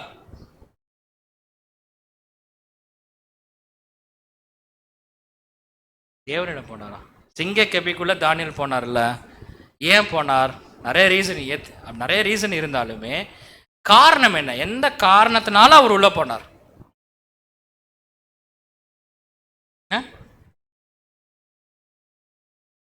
ராஜா தவிர்த்து தேவன் அதனால உள்ள போயிட்டாரா? நான் சொல்கிறேன் ராங். அது one of the reason, but it's not a primary reason. It's not a primary reason. It's not a primary reason. அவங்க பிளான் பண்ணி மாட்டி விட்டுட்டாங்க. நான் ரீசன் சொல்லட்டுமா? தேவன்கிட்ட ஜெபம் பண்ணுவாரா? Fine, good answer. என்ன சொல்லிடுவாங்க தெரியுங்களா? ராஜாவே நீர் வாழ்க, ராஜாவே நீர் வாழ்க. ராஜா ஒரு நிமிஷம் என்ன ஆயிடுவார்னா, அந்த இதுல மைண்டு மாறிடும். மாறிட்டு என்ன பண்ணிடுவாங்கன்னா, ஒரு ஆர்டர் கொடுங்கன்னு சொல்லி என்ன பண்ணிடுவாங்கன்னா வாங்கிடுவாங்க. ராஜா அப்ப தெளிவா இருந்திருந்தாருன்னு வச்சுக்கங்களேன், இந்த ஆர்டர்ல அந்த ஃபார்ம்ல அவர் கையெழுத்து போட்டிருப்பாரா? என்ன பண்ண போட்டிருக்க மாட்டாரு. போடலின்னா தானியில கொண்டு போய் சிங்கி கபில போட்டிருக்க முடியுமா? முடியாது. ஏன் ராஜா ஓடுனாரு கிடுக்கிடுன்னு? சூரியன் விடிவதற்கு முன்னாடி ஏன் ஓடினாரு? ஏன் ஓடினார்னா இவர் பண்ண மிஸ்டேக். இவர் பண்ண மிஸ்டேக். ஒரு நிமிஷம் ராஜாவே நீர் வாழ்க, நீங்க கொஞ்சம் இது வந்துருச்சு, கையெழுத்து போட்டு கொடுத்துட்டேன், இப்பதான் தெரியுது அது நான் பண்ணது தவறு. பாத்தீங்களா? ஒரு சின்ன பெருமை, ஒரு சின்ன உயர்வு, ஒரு சின்ன சாட்டிஸ்ஃபை, இது நமக்கு பெருசா தெரியாது. ஆனா சாத்தான் அழகா வெளிக்கொண்டு போவான், நீட்டா கொண்டு போவான். அதான் சொல்றார் 3 காரியங்கள். ஃபர்ஸ்ட் நிதானத்தோட இருங்க. ஒரு காரியத்தை நீங்க செய்கிறீங்கன்னா நிதானமா செய்யுங்க. 2 விழிப்புடன் செய்யுங்க. 3வது சாத்தானை நீங்க என்ன பண்ணுங்க, எதிர்கொள்வதற்கு எப்பவுமே ஆயத்தமா இருங்க. எப்பவுமே ஆயத்தமா இருங்க. சரிங்களா? ரொம்ப 3மே முக்கியம். ஃபர்ஸ்ட் நிதானத்துடன் இருக்க வேண்டும், அதுக்கப்புறம் விழிப்புடன் இருக்க வேண்டும், சாத்தானே எப்பொழுதும் எதிர்கொள்ள வேண்டும். எப்பொழுதுமே இந்த 3 காரியத்தில் நம்ம சரியாக இருந்தோம்னா ஈஸியா நம்ம என்ன பண்ணலாம்னா, இந்த ஒரு பரிசேயன் அந்த குரூப் இருக்காங்க பாத்தீங்களா, அந்த குரூப்ல நம்ம விழாமல் என்ன பண்ணலாம்னா பாதுகாத்து கொள்ளலாம். இன்னொரு வசனம் வாசிக்கலாம் பாருங்க. 1 பேதுரு 4ஆம் அதிகாரம் 7ஆம் வசனம். எல்லாவற்றுக்கும் முடிவு சமீபமாயிற்று, ஆகையால் தெளிந்த புத்தி உள்ளவர்களாய் இருந்து பாருங்க, தெளிந்த புத்தி உள்ளவர்களாயிருங்கள். ரொம்ப முக்கியம், தெளிந்த புத்தி உள்ளாயிருங்கள். ஜெபம் பண்ணுவதற்கு ஜாக்கிரதை உள்ளவர்களாயும் இருங்கள். பாருங்க, ஜெபம் பண்ணுவதற்கும் ஜாக்கிரதை உள்ளவராய் இருங்கள். தெளிந்த புத்தி, ஜெபம் பண்ணதுக்கு என்ன பண்ணுங்க, ஜாக்கிரதையா இருக்கு. ஆக்சுவலா இந்த ஆயக்காரன் தெளிந்த புத்தி உள்ளவனாய் இருந்து என்ன பண்ணிருக்காருன்னா ஜாக்கிரதையாய் ஜெபம் பண்ணிருக்கான். போய் நான் இது செஞ்சுட்டேன் அது செஞ்சுட்டேன் கேட்கவே இல்லை. நான் எதுவுமே செய்யல, நான் பாவின் போய் சரண்டர் ஆனோடனே தேவன் என்ன பண்ணிட்டார்னா பிளஸ் பண்ணிட்டார். இதுதாங்க நடந்திருக்கு. ஆனா நம்ம நேரம் எல்லா நேரமே நம்மளால என்ன பண்ண முடியாதுன்னா, ஒரு தெளிந்த புத்தி நமக்குள்ள வேலை செய்யாது, ஜாக்கிரதையா இருக்க முடியாது. ரீசன் என்ன அப்படின்னு பார்க்கின்ற பொழுது அழகா சகோதரர் சொல்றாரு, the situation plays a role in our mind. என்னதுங்க? situation plays a role in our mind. இப்போ வசனம், இந்த வசனம் பாருங்களே, ஜபம் பண்ணுவதற்கு ஜாக்கிரதை உள்ளவர்களா இருங்கள். சரிங்களா? இப்போ இந்த சிச்சுவேஷன் உங்களுக்கு இப்போ ரோல் ஆகுது, நம்ம மைண்டுக்குள்ள இந்த சிச்சுவேஷன் ரோல் ஆகுது. இப்போ நம்ம எல்லாருமே இருக்கிறோம். நல்லா கொஞ்சம் யோசிச்சுக்கலாம். நான் ரொம்ப மகிழ்ச்சியா இருக்கிறேன், நான் ரொம்ப சந்தோஷமா இருக்கிறேன், தேவன்கிட்ட நான் எப்படி ஜபம் பண்ணுவோம்? அப்ப என்னோட ஜபம் எப்படி இருக்கும் தெரியுங்களா? ப்ரைஸ் பண்ண மாட்டேன், ஷார்ட் அண்ட் ஸ்வீட்டா இருக்கும். ஏன் ஷார்ட் அண்ட் ஸ்வீட்டா இருக்கு அப்படின்னா, என்னோட ஹாப்பினஸா இருக்கிறேன், ஃபுல் சாட்டிஸ்ஃபையா இருக்கிறேன். நல்லா புரிஞ்சுங்க, ஷார்ட் அண்ட் ஸ்வீட்டா இருக்கும். தேங்க்யூ லார்ட், தேங்க்யூ ஜீசஸ், செஞ்சிருக்கிறீங்க, நீங்களே சொல்லிக்கிறீங்க, ரொம்ப நேரம் பேசக்கூடாது, நான் எதுவுமே நான் பேசல, வசனத்தின்படி நான் என்ன பண்ணிடுறேன், கிருபை கொடுத்துங்க, ஓகே. தேவனுக்கு சப்ஜெக்ட் எடுப்பாங்க. ஏன்னா உள்ளுக்குள்ள என்ன இருக்கு, ஹாப்பினஸ். அடுத்தது இதே சினாரியோ மாறுது, துன்பம் வரும்போது அப்படியே பண்ணுவோம். துன்பம் வரும்போது தேவனே சொல்லியிருக்கிறீங்க ஜபம் பண்ணக்கூடாதுன்னு, அதனால் ஜபம் பண்ண மாட்டேன் அப்படியே தான் சொல்லுவோமா? துன்பம் வரும்போது கண்டிப்பாக நம்ம என்ன பண்ண மாட்டோம், அப்படி ஜபம் செய்ய மாட்டோம். சோதனை வரும்போது எப்படி ஜபம் பண்ணால் அது வேறையா இருக்கு, ட்ரையல் வேற மாதிரியா இருக்கும். சோதனை தாங்கிக்கொள்ள நீங்கள் என்ன, அப்போ தான் ஃபயர் வரும், ஜீல் வரும், அப்படிதான் ஜீல் வரும். சரிங்களா? நெருப்புக்குள்ளே நீங்கள் போட்டு என்ன எடுத்தாலும் நான் என்ன பண்ணுவேன், நான் அப்படி ஒன்றும் இல்லாமல் வெளியே வர, தேவனே நீங்கள் என்ன பண்ணுங்க, கிருபை தாங்க, கிறிஸ்துக்குள்ள போராடுற அப்பதான் எல்லா தீமோத்திக்கு சொன்ன வசனம் எல்லாம் வரும். தீமோத்தி, பிலிப்பியர், இதான் நமக்கு அப்படியே மைண்டுக்குள்ள ரன் ஆகிட்டே இருக்கும். ஜெயிச்சு வர கிருபை தாங்க. படபடப்பா இருக்கும்போது அப்போ ஒரு ப்ரேயர், இச்சை வரும்போது ஒரு ப்ரேயர், சோறு வரும். நீங்க பாத்தீங்களா, நம்ம ப்ரேயர் நம்ம லைஃப்ல எப்படி பண்றோம் அப்படின்னா 365 டேஸும் ஒரே மாதிரி பண்ண மாட்டோம். என்னைக்காச்சும் யோசிச்சு 365 டேஸும் ஒரு வருஷத்துல ஒரே மாதிரி பண்ணவே மாட்டோம். ஒவ்வொரு இதுக்கும் நமக்கு மாறும். அதான் ஒவ்வொரு இதுக்கும் மாறும். அதுதான் சகோதரங்க என்ன சொல்றாரு அந்த பாயிண்ட், நிதானத்துடனும் விழிப்புடனும் நீங்க இருங்க அப்படின்ட்டு. துன்பம் வந்தாலும் நான் ஒரே மாதிரி தான் இருப்பேன், மகிழ்ச்சி வந்தாலும் ஒரே மாதிரி தான் இருப்பேன், படபடப்பு வந்தாலும் ஒரே மாதிரி தான் இருப்பேன். ஒரே மாதிரி இருந்து என்ன பண்ண சொல்ல முடியுமா? முடியாது, கஷ்டம். அதான் situation plays role in our mind. பாருங்க 1 பேதுரு 5ஆம் அதிகாரம் 8ஆம் வசனம். தெளிந்த புத்தி உள்ளவர்களாய் இருங்கள். பாருங்க, தெளிந்த புத்தி உள்ளவராய் இருங்கள், விழித்திருங்கள். ஏனெனில் உங்கள் எதிராளியாகிய பிசாசானவன் கெர்ச்சிக்கிற சிங்கம் போல் எவனை விழுங்கலாமோ என்று வகை தேடி சுற்றித் திரிகிறான். நாம் நிதானத்துடன் இல்லை என்றால், விழிப்புடன் இல்லை என்றால், எளிமையாக சாத்தான் நம்மளை என்ன பண்ணிடுவான் தெரியுங்களா? விழுக்கட்டு. இதுல பெரிய சோதனை எல்லாம் சொல்லவே கிடையாது. நமக்குள்ள வருகின்ற ஒரு சின்ன ஒரு பெருமை நம்மளை என்ன பண்ணிடும்னா முடிச்சு விடும். சரி, ஒரு கொஸ்டின் இருக்கு, எது வரைக்கும் விழித்திருக்க வேண்டும்? எது வரைக்கும் விழித்திருக்க வேண்டும்? எது வரைக்கும் வசனப்படுது? எது வரைக்கும் விழித்திருக்க வேண்டும்? அவ்வளோதான். ஒரு 12:30 மணி வரைக்கும். ஏன்னா 12:30 மணி சப்ஜெக்ட் முடிஞ்சிடும். அப்புறம் வீட்டுக்கு போய் தூங்கிக்கலாமா? ஏன்னா மத்தியானத்து வரைக்குமா? சொல்லுங்க, இது எனக்கே மத்தியானத்துடன் ஒரு மாதிரி ஆயிடுச்சு. ஜீவன் முடிகிற வரைக்கும். Very good, super. மரணம் வரைக்கும். நான் உங்களுக்கு எல்லாமே ஷார்ட் பண்ண சொன்னேன், ரீபின்ஸ் நம்பரில் கொடுத்துருக்கார் 1859. எது வரைக்கும்னா மரணம் வரைக்கும். மரணம் வரைக்கும் நம்ம என்ன முடிச்சுக்கிட்டே இருக்கணும், திரு. ஏன்? யார் வந்துருவா? பிசாசு வந்துருவான். ஆக்சுவலா என்ன தெரியுங்களா, பிசாசு வந்து நம்மளை டிவைட் பண்ணிட்டு போறதே நமக்கு முதல்ல என்ன ஆகுது தெரியுங்களா? தெரியாது. பிசாசு தான் நம்மளை டிவைட் பண்ணிட்டு போறான்னு தெரியவே தெரியாது. அவங்ககிட்ட போய் நீங்க என்ன சொல்லி பாருங்க, பிரதர் சிஸ்டர் நீங்க பண்றது தப்புன்னு சொல்லி பாருங்க, கேட்கவே மாட்டாங்க. அதெல்லாம் எனக்கு தெரியும், நான் பாத்துக்கிறேன். என்ன சொல்லுங்க, கேட்கவே மாட்டாங்க. அப்பவே அண்டர்ஸ்டாண்ட் பண்ணிக்கலாம். பிசாசு என்ன பண்றா தெரியுங்களா? அந்த குழந்தைய கைப்பிடிச்சு கூட்டிட்டு போவாங்கல்ல, ரோடு கிராஸ் பண்ண முதல்ல பார்த்தீங்கன்னா இறுக்கமாக பிடிச்சி என்ன பண்ணுவாங்க, அந்த மாதிரி பிசாசு நம்மளை இறுக்கமாக பிடிச்சி என்ன பண்ணிடுவான், கூட்டிகிட்டு போயிடுவான், வா என் கூட வா அப்படின்னு. எது வரைக்கும்? மரணம். சரி, ஒருவேளை விழிக்க தவறு விட்டால் என்ன ஆகும்? என்ன அர்த்தம்? நான் விழிக்கல, அப்படியே ஜாக்கிரதை இல்லாமல் ரொம்ப கொஞ்சம் கேஷுவலாக இருந்துட்டா என்ன ஆகும்? தேவனை விட்டு தூரம் போயிடுமா? இல்ல சகர் சொன்னது. ஆனா அவர் என்ன சொன்னார்னா, எதிரியிடம் என்ன ஆயிரும் தெரியுங்களா? எதிரியிடம் காம்ப்ரமைஸ் ஆயிரும். நீங்க எல்லாரும் பார்த்துருப்பீங்க. இதுல வந்து சாத்தான் யாரு?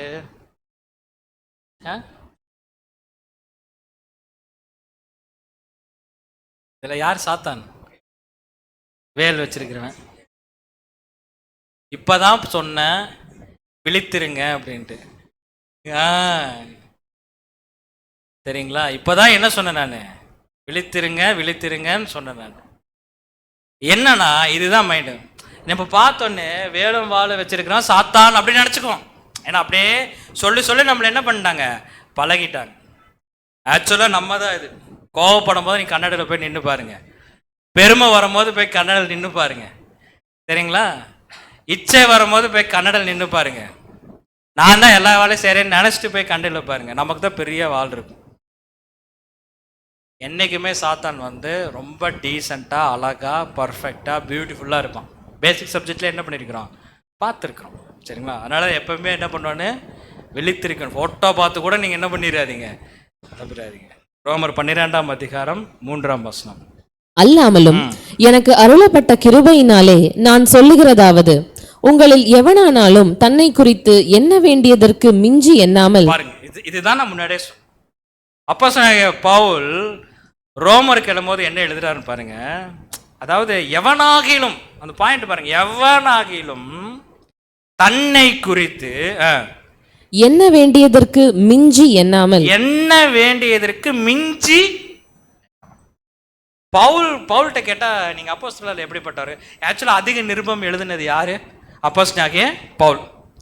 அதிக அற்புதங்கள் செஞ்சது யாரு? அப்போஸ்தலனாகிய பவுல். ஆவிக்குரிய வரங்கள் அத்தனை யூஸ் பண்ணது யாருன்னு பார்த்தீங்கன்னா அப்போஸ்தலனாகிய பவுல். உலகம் முழுவதும் சுத்தி வந்தது யாரு? அப்ப யூரோப்பை சுத்தினாலே உலகம் தான், சரிங்களா? அப்போ அமெரிக்காலாம் இல்லை, யூரோப்பை சுத்தினாலே உலகம். யூரோப் ஃபுல்லா சுத்தி வந்தது யாரு? பவுல். பவுல்கிட்ட போய் நீங்க அப்போஸ்தலர் கேட்டகரியில நீங்க எத்தனாவது பிளேஸ்ன்னு கேட்டா அவர் என்ன சொல்லுவார்? அவர் தாங்க நிறைய நிருபம் எழுதியிருக்காரு, அவர் தாங்க ஐரோப்பா சுற்றி சுற்றி வந்திருக்கிறாரு, அவர் தாங்க எல்லா சபையும் என்ன பண்ணிக்கிறாருங்க ஸ்டார்ட் பண்ணிக்கிறாங்க. அவர் எப்படி இறந்தான்னு கூட என்ன பண்ணா தெரியுங்களா? தெரியாது. அவர்கிட்ட போய் கேட்டால் என்ன சொல்லுவார்? நான் தான் இருக்கிறதுலே, நான் தான் லாஸ்ட். இருக்கிறதே நீங்கள் தான் லாஸ்ட்டா? அப்போ நீங்கள் பாவிலான்னு கேட்டால் நான் பாவி இல்லை, பாவிகளில் என்னது பிரதான பாவிம்பார். நீங்க அப்போஸ்தலர் கூட இல்லை, அதை விட என்னது நானே லாஸ்ட். அவர்கிட்ட என்ன சொல்றாருன்னா என்ன வேண்டியதற்கு மிஞ்சி எண்ணாமல். என்ன ஒரு மைண்ட் பாருங்க, வாசிங்க. அவனவனுக்கு தேவன் பகிர்ந்த விசுவாச அளவின்படியே தெளிந்த எண்ணமுள்ளவனாய் எண்ண வேண்டும். தேவன் நமக்கு என்ன கொடுத்திருக்கிறாரோ போதும். தேவன் நமக்கு என்ன கொடுத்திருக்கிறாரோ போதும். அதுல நான் என்ன உள்ளவனா இருந்தா போதும், தெளிவுள்ளவனா. நீ ரொம்ப சிம்பிளா இருக்கேன் தெரியுங்களா?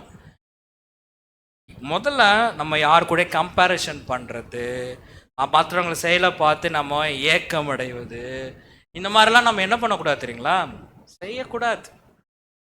ஐயோ அழகா பாடுறாங்களே, நானும் உள்ள போய் என்ன பண்றேன், நான் இந்த கோயர்ட்டுக்குள்ள போய் பாடுறேன் அப்படின்னா பாடிட்டு இருக்க 10 பேர்த்து நான் என்ன பண்ணுவேன்?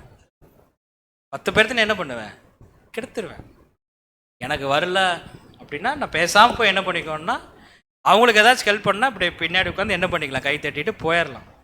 நமக்கு என்ன வருதோ, நமக்கு தேவன் என்ன கொடுக்குறாரோ, தேவன் நம்மக்கிட்ட என்ன எதிர்பார்க்கிறாரோ, நம்முடைய தாளந்து என்னவோ, நம்முடைய திறமை என்னமோ, நம்முடைய சொத்து என்னமோ, நம்ம என்ன பலி கொடுக்குறோமோ அது தேவனுக்கு நம்ம என்ன பண்ணுறோம் கொடுத்துட்டு போயிட்டே இருக்கணும். டோன்ட் கம்பேர் பண்ணாதீங்க, ப்ராப்ளம் ஆயிரும். அதான் சொல்கிறார் டு திங்க் சாபர்லி அப்படிங்கிறார். என்னது சாபர்லி அப்படின்னா ஒரு நிதானமாக தெளிவா நீங்க என்ன பண்ணுங்க, யோசிங்க அப்படிங்கிறார். Not according to the flesh but according to the new nature.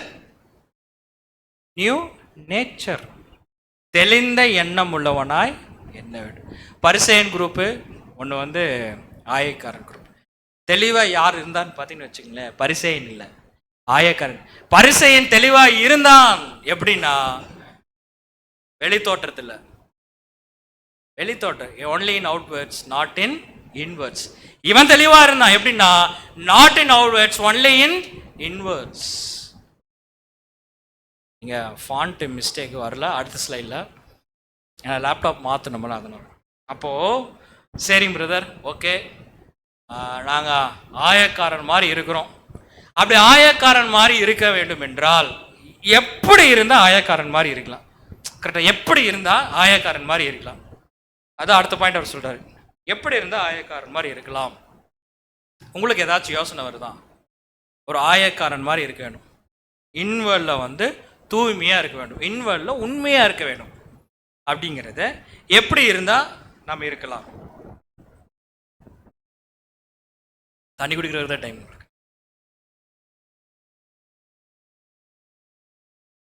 பாவங்களை தப்பு செஞ்சுட்டே இருப்பீங்க, அறிக்கை பண்ணிட்டே இருப்பீங்க, தேவன் கேட்டுக்கிட்டே இருக்கணும். அப்படியா? தெளிந்த புத்தி. ஓகே, அவர் சொல்ல பி லைக் சைல்டு. பார்த்துருக்கீங்களா? ரொம்ப நீங்கள் சைல்டை நீங்கள் நோட் பண்ணி பார்த்துட்டு வச்சுங்களேன், ரொம்ப நல்லா இருக்கும். கண்டிப்பாக எல்லாம் நோட் பண்ணியிருப்பீங்க, ஏதோ எனக்கு மட்டும்தான் இருக்கிற மாதிரி இல்லை.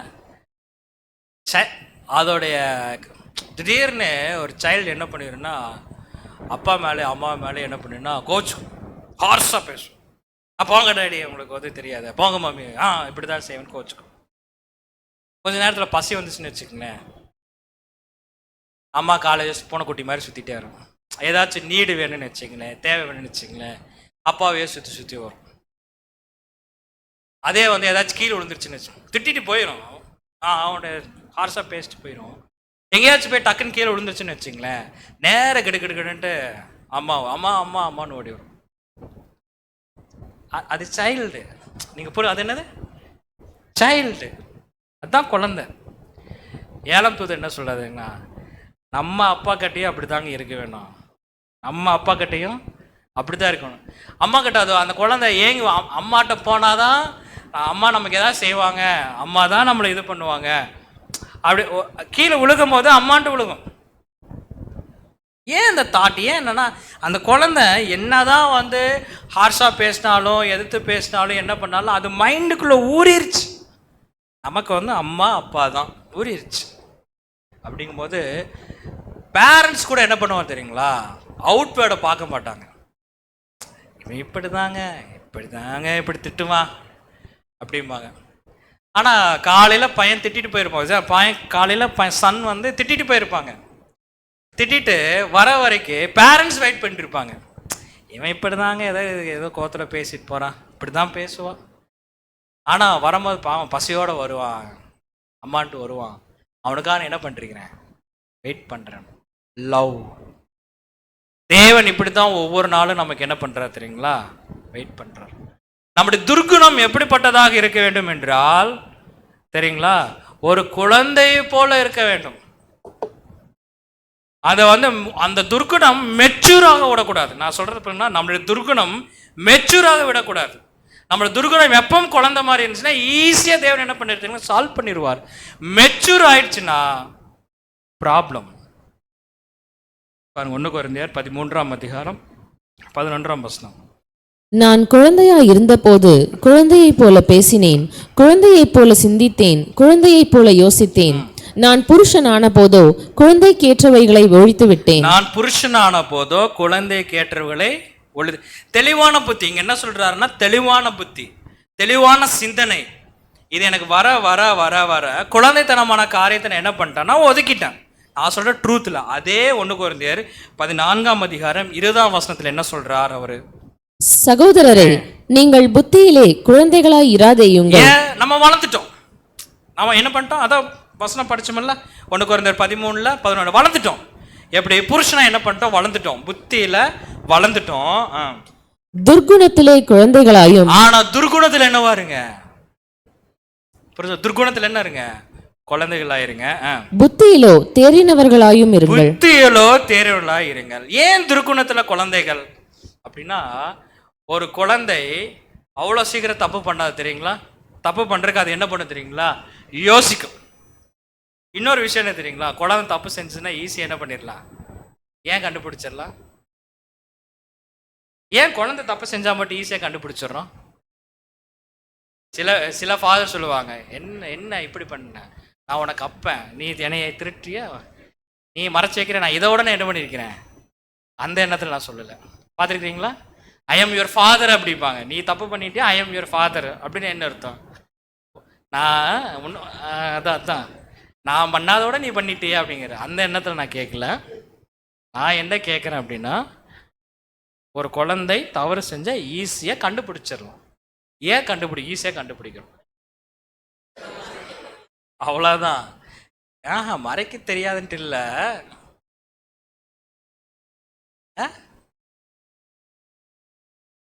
நாலேஜ் இல்லை.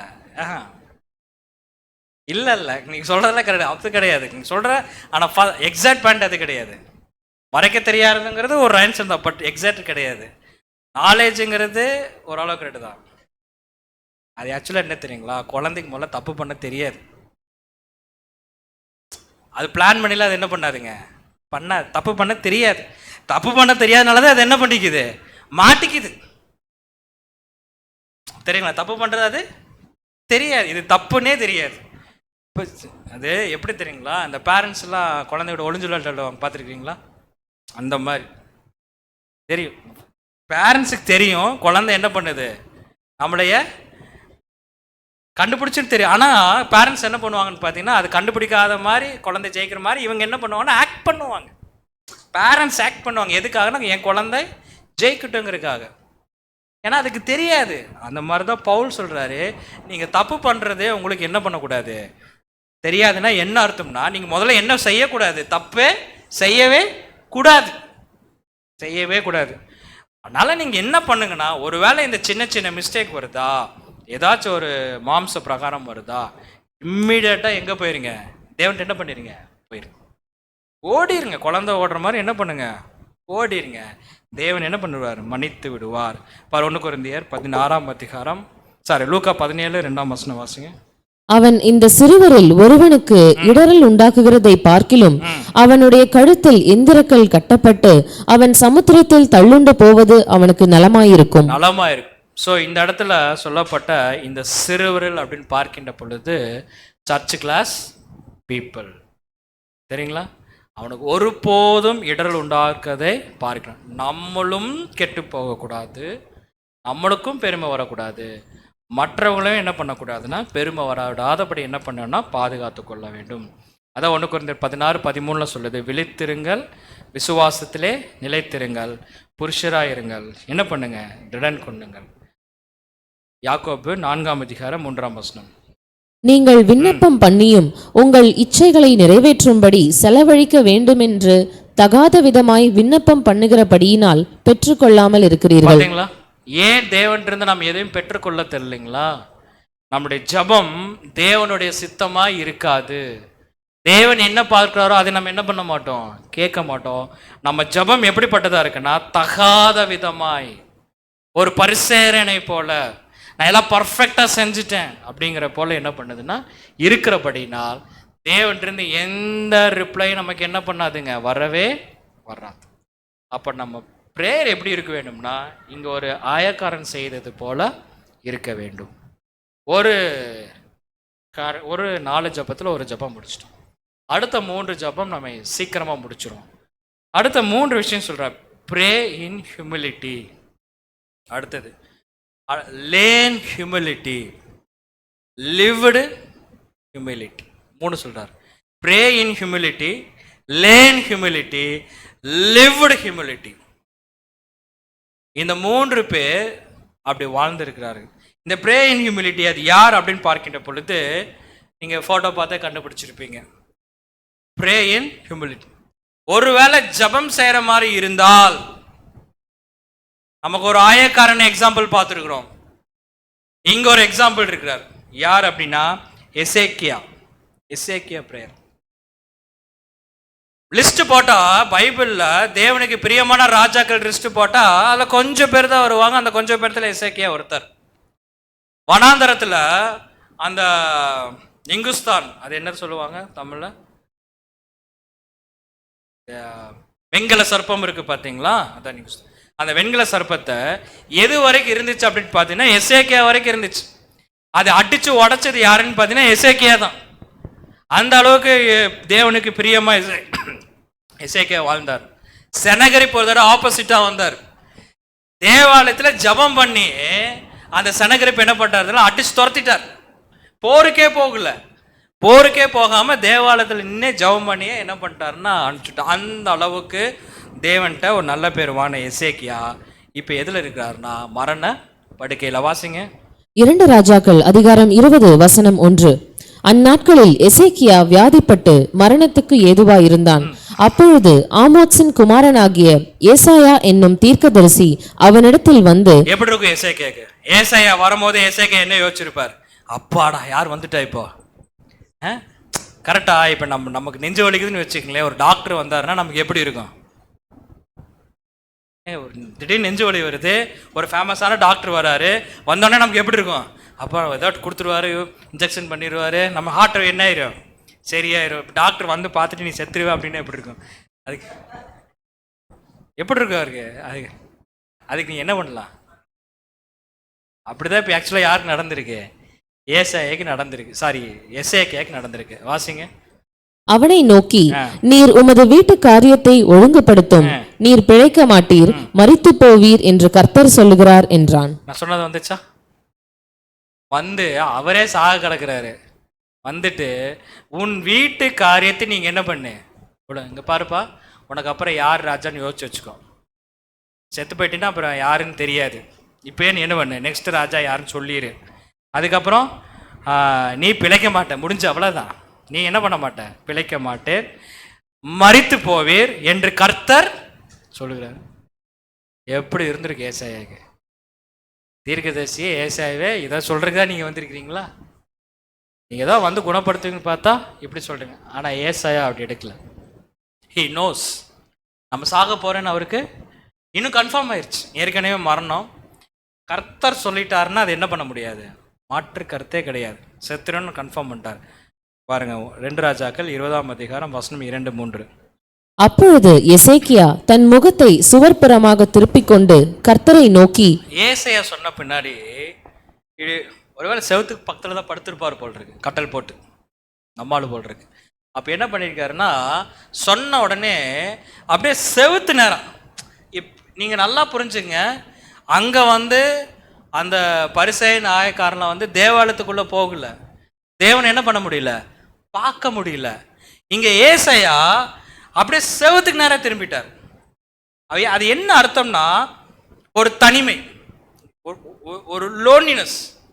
பார்த்துருக்கலாம், சில பேர் வந்து குழந்தைகள்லாம் வந்து கோச் சின்ன போய் செவத்துல போய் இப்படின்னு உட்காந்துக்கும், நான் யாரையும் பார்க்க மாட்டேன், எனக்கு எதுவும் வேண்டாம். இதெல்லாம் சைக்காலஜி, ஹியூமன் சைக்காலஜி, தப்பு இல்லைங்க, இட்ஸ் ஹியூமன் சைக்காலஜி. கொஞ்சம் மெச்சூர் பர்சனாக என்ன பண்ணுவாங்க, என்னை டிஸ்டர்ப் பண்ணாத, கொஞ்சம் நேரம் இரு, நான் போய் என்ன பண்ணிக்கிறேன், கொஞ்ச நேரம் என்னை கொஞ்சம் தனியாக விடு அப்படிங்கிறாங்களே. ஏன்னா துக்கம். இப்போ எசேக்கியா போய் செவத்து நேரம் திரும்பிட்டு என்ன பண்ணுறாரு வாசிங்க. ஆ கர்த்தாவே, நான் உமக்கு முன்பாக உண்மையும் மன உத்தமுமாய் நடந்து உமது பார்வைக்கு நலமானதை செய்தேன் என்பதை நினைத்தருளும் என்று விண்ணப்பம் பண்ணினான். எசேக்கியா மிகவும் அழுதான். அந்த பாயிண்ட் பாருங்க, நீங்க சொல்லுங்களேன். எசேக்கியாவுக்கு தேவன் வந்து கிரேஸ் கொடுத்தார். எதனால கிரேஸ் கொடுத்தார்? நான் 2 பாயிண்ட் சொல்றேன். நான் உமக்கு முன்பாக உண்மையும் மன உத்தமுமாய் நடந்து உமது பார்வைக்கு நலமானதை செய்தே என்பதை நினைத்தருளும் என்று விண்ணப்பம் பண்ணி இப்படி ஒரு ப்ரேயர் பண்ணிக்கிறாரா?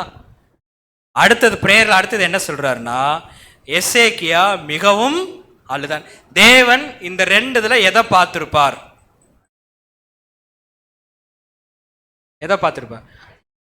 உன் பார்வைக்கு நலமானதை செய்தேன், விண்ணப்பம் பண்ணினா, மன உத்தமமா இருந்தேன், இதை பார்த்திருப்பாரா? தேவனுக்கு எல்லாமே என்னதுங்க தெரியும்.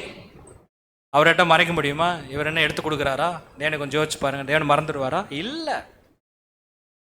தேவன் எதை பார்த்தாரு தெரியுங்களா? சொன்ன உடனே அவன் என்ன பண்ணா, தேவன்கிட்ட தான் போனார். செவுத்து திரும்பிட்டு என்ன நோக்கி அழுகிறான். அவன் யாரு? எசேக்கியா அழுகிறான். வேதாகமத்துல ரெக்கார்ட் இருக்குன்னா 15 இயர்ஸை வந்து ஆயுசு நாட்களை கூட்டி கொடுத்திருக்கிறாருன்னா, தேவனுடைய திட்டத்துல 15 வருஷத்தை தேவன் என்ன பண்ணிருக்கார், எக்ஸ்டெண்ட் பண்ணிருக்கிறார். நீங்க நம்ம பைபிள் படிக்கிறோம் பாத்தீங்களா, அந்த பைபிள் சார்ட் ஆஃப் தி ஏஜஸ்ல அது ஆரம்பம் முதல் 2 வரைக்கும் இருக்கு. அதுல 15 இயர்ஸ் எசேக்கியாக்காக என்ன பண்ணிருக்காரு, தேவன் தூக்கி கொடுத்திருக்கிறார். வச்சுக்கப்பா 15 இயர்ஸ். ஏன் தூக்கி கொடுத்தார் அப்படின்னா, அந்த அளவுக்கு உண்மையா என்ன பண்ணிருக்காருன்னு எசேக்கியா என்ன பண்ணிருக்காருங்க, அழுது இருக்கிறார், தன்னை தாழ்த்தி இருக்கிறார், தன்னை சிறுமப்படுத்தி இருக்கிறார், தேவன் பாதத்துல போய் விழுந்திருக்கிறார். வச்சுக்கப்பா 15 இயர்ஸ் வச்சுக்கோ. 1-2 ராஜாக்கள் 20ஆம் அதிகாரம் வசனம் 4-5. ஏசாயா பாதி முற்றத்தை விட்டு அப்புறம் போகிறதற்கு முன்னே கர்த்தருடைய வார்த்தை அவனுக்கு உண்டாகி. எவ்வளவு நேரம் ஜெபம் பண்ணிருப்பார், நீங்க யோசிச்சு பாருங்களேன். எவ்வளவு நேரம் ஜெபம் பண்ணிருப்பார். இங்க வந்து சொல்லிட்டு போயிட்டார், பாதி முற்றுகைன்னா அந்த அரண்மனை விட்டு கூட என்ன பண்ணல தெரியுங்களா, ஏசாயா வெளியே போகல, பாதி தூரத்தை கூட கிராஸ் பண்ணல.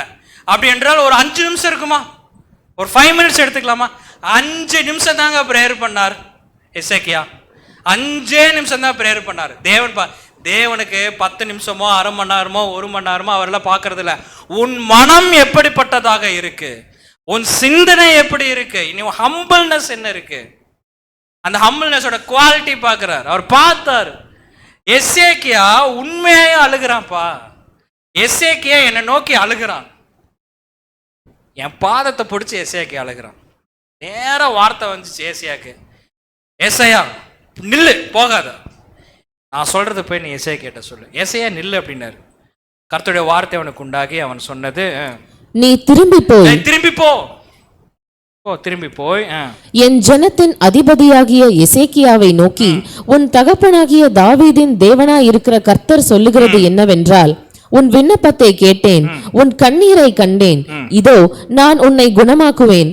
3ஆம் நாளிலே நீ கர்த்தருடைய ஆலயத்துக்கு போவாய். பாருங்க, மரண படுக்கையில இருந்த எசேக்கியா தேவன் சொல்றா, உன் விண்ணப்பத்தை கேட்டேன், உன் கண்ணீரை கண்டேன்.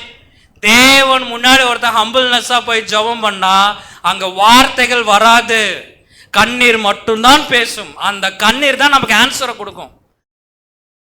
அதுதான் உண்மை, சரிங்களா?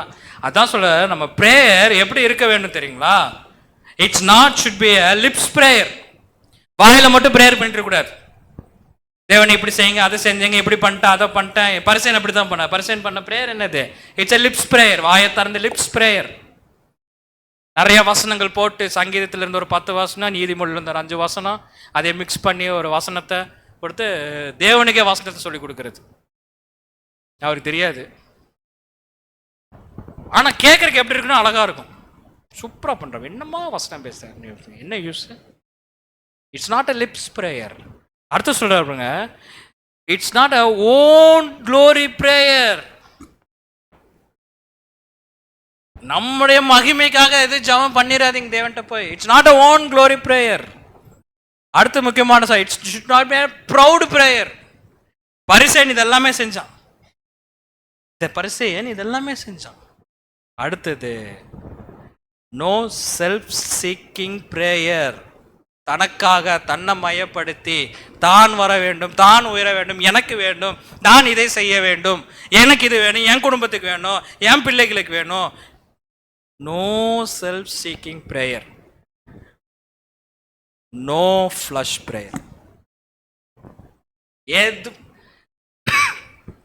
நான் சொல்லட்டுமா? தேவன் என்ன சொல்றான்? தேவன் சமூகத்தில் போய் இப்படி உட்கார்ந்து வாயை திறக்க வேண்டாம், கண்ணை மூடி நம்முடைய ஜபம் கண்ணீரால வந்துச்சுன்னு வச்சுக்கீங்களேன், அந்த கண்ணீர் தாங்க இட்ஸ் ட்ரூ.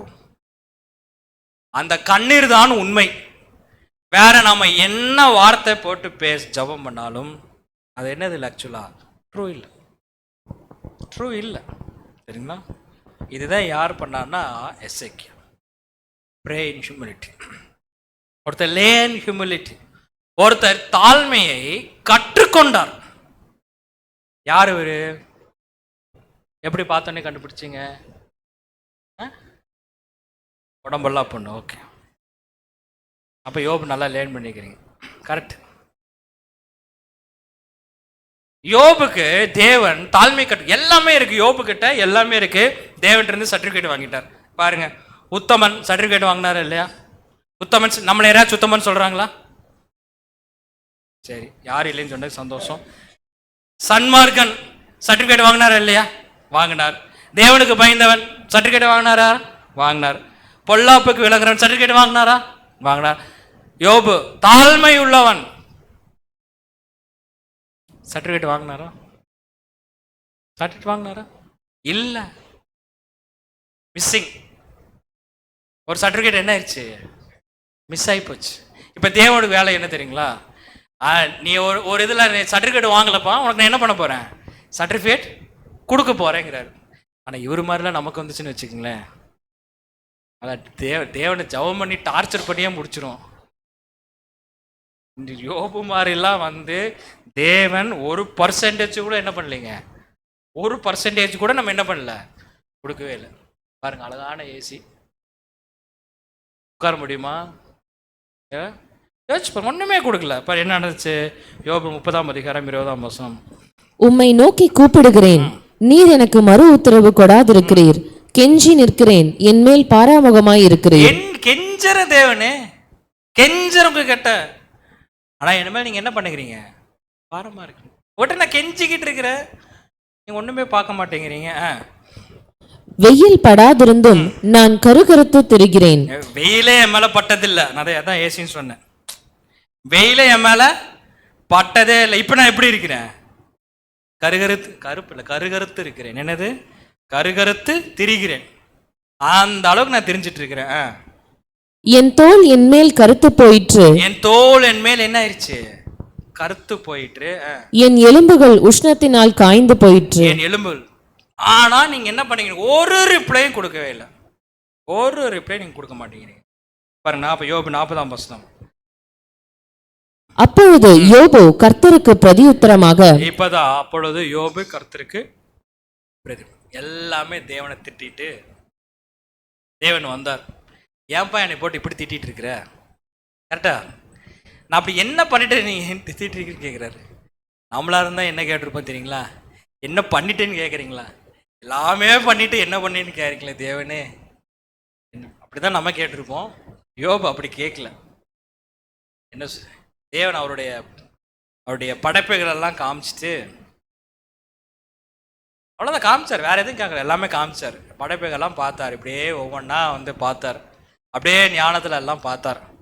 பார்த்துட்டு நேராக தேவன்கிட்ட போனார். தேவன்கிட்ட போய் என்ன சொன்னார் தெரியுங்களா? இப்போ புரிஞ்சிருச்சு. இப்போ எனக்கு புரிஞ்சிருச்சு என்ன அப்படின்னா, ஒரு பாவி இருக்கிறான். என்னது? ஒரு நீசன் இருக்கிறார். அந்த நீசன் யாருன்னு கண்டுபிடிச்சிட்டேன். யார் அது? அது வேற யாரும் இல்லை. யாரு தான்? நான் தான். இதோ நான் நீசன். என் வாயை நான் என்ன பண்ணிக்கிறேன்? பொத்துகிறேன். வாயை பொத்துனோடனே ஹம்பிள்னஸ்.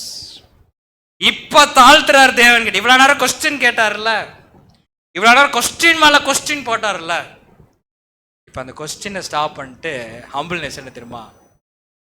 நம்ம சொல்ல முடியும். நீ யாராச்சும் தப்பு, நம்ம யாராச்சும் ஒரு தப்பு பண்ணிட்டா என்ன சொல்லணும்னா, பிரதர் சாரியும் வேற, இனி பேசாமல் எக்லிஷா என்ன பண்ணிடு வந்து அந்த மாதிரி பேசாம இரு அப்படின்னு ஒன்று நீங்கள் சொல்ல வேண்டாம் தேவனே. நானே என்ன பண்ணிக்கிறேன்?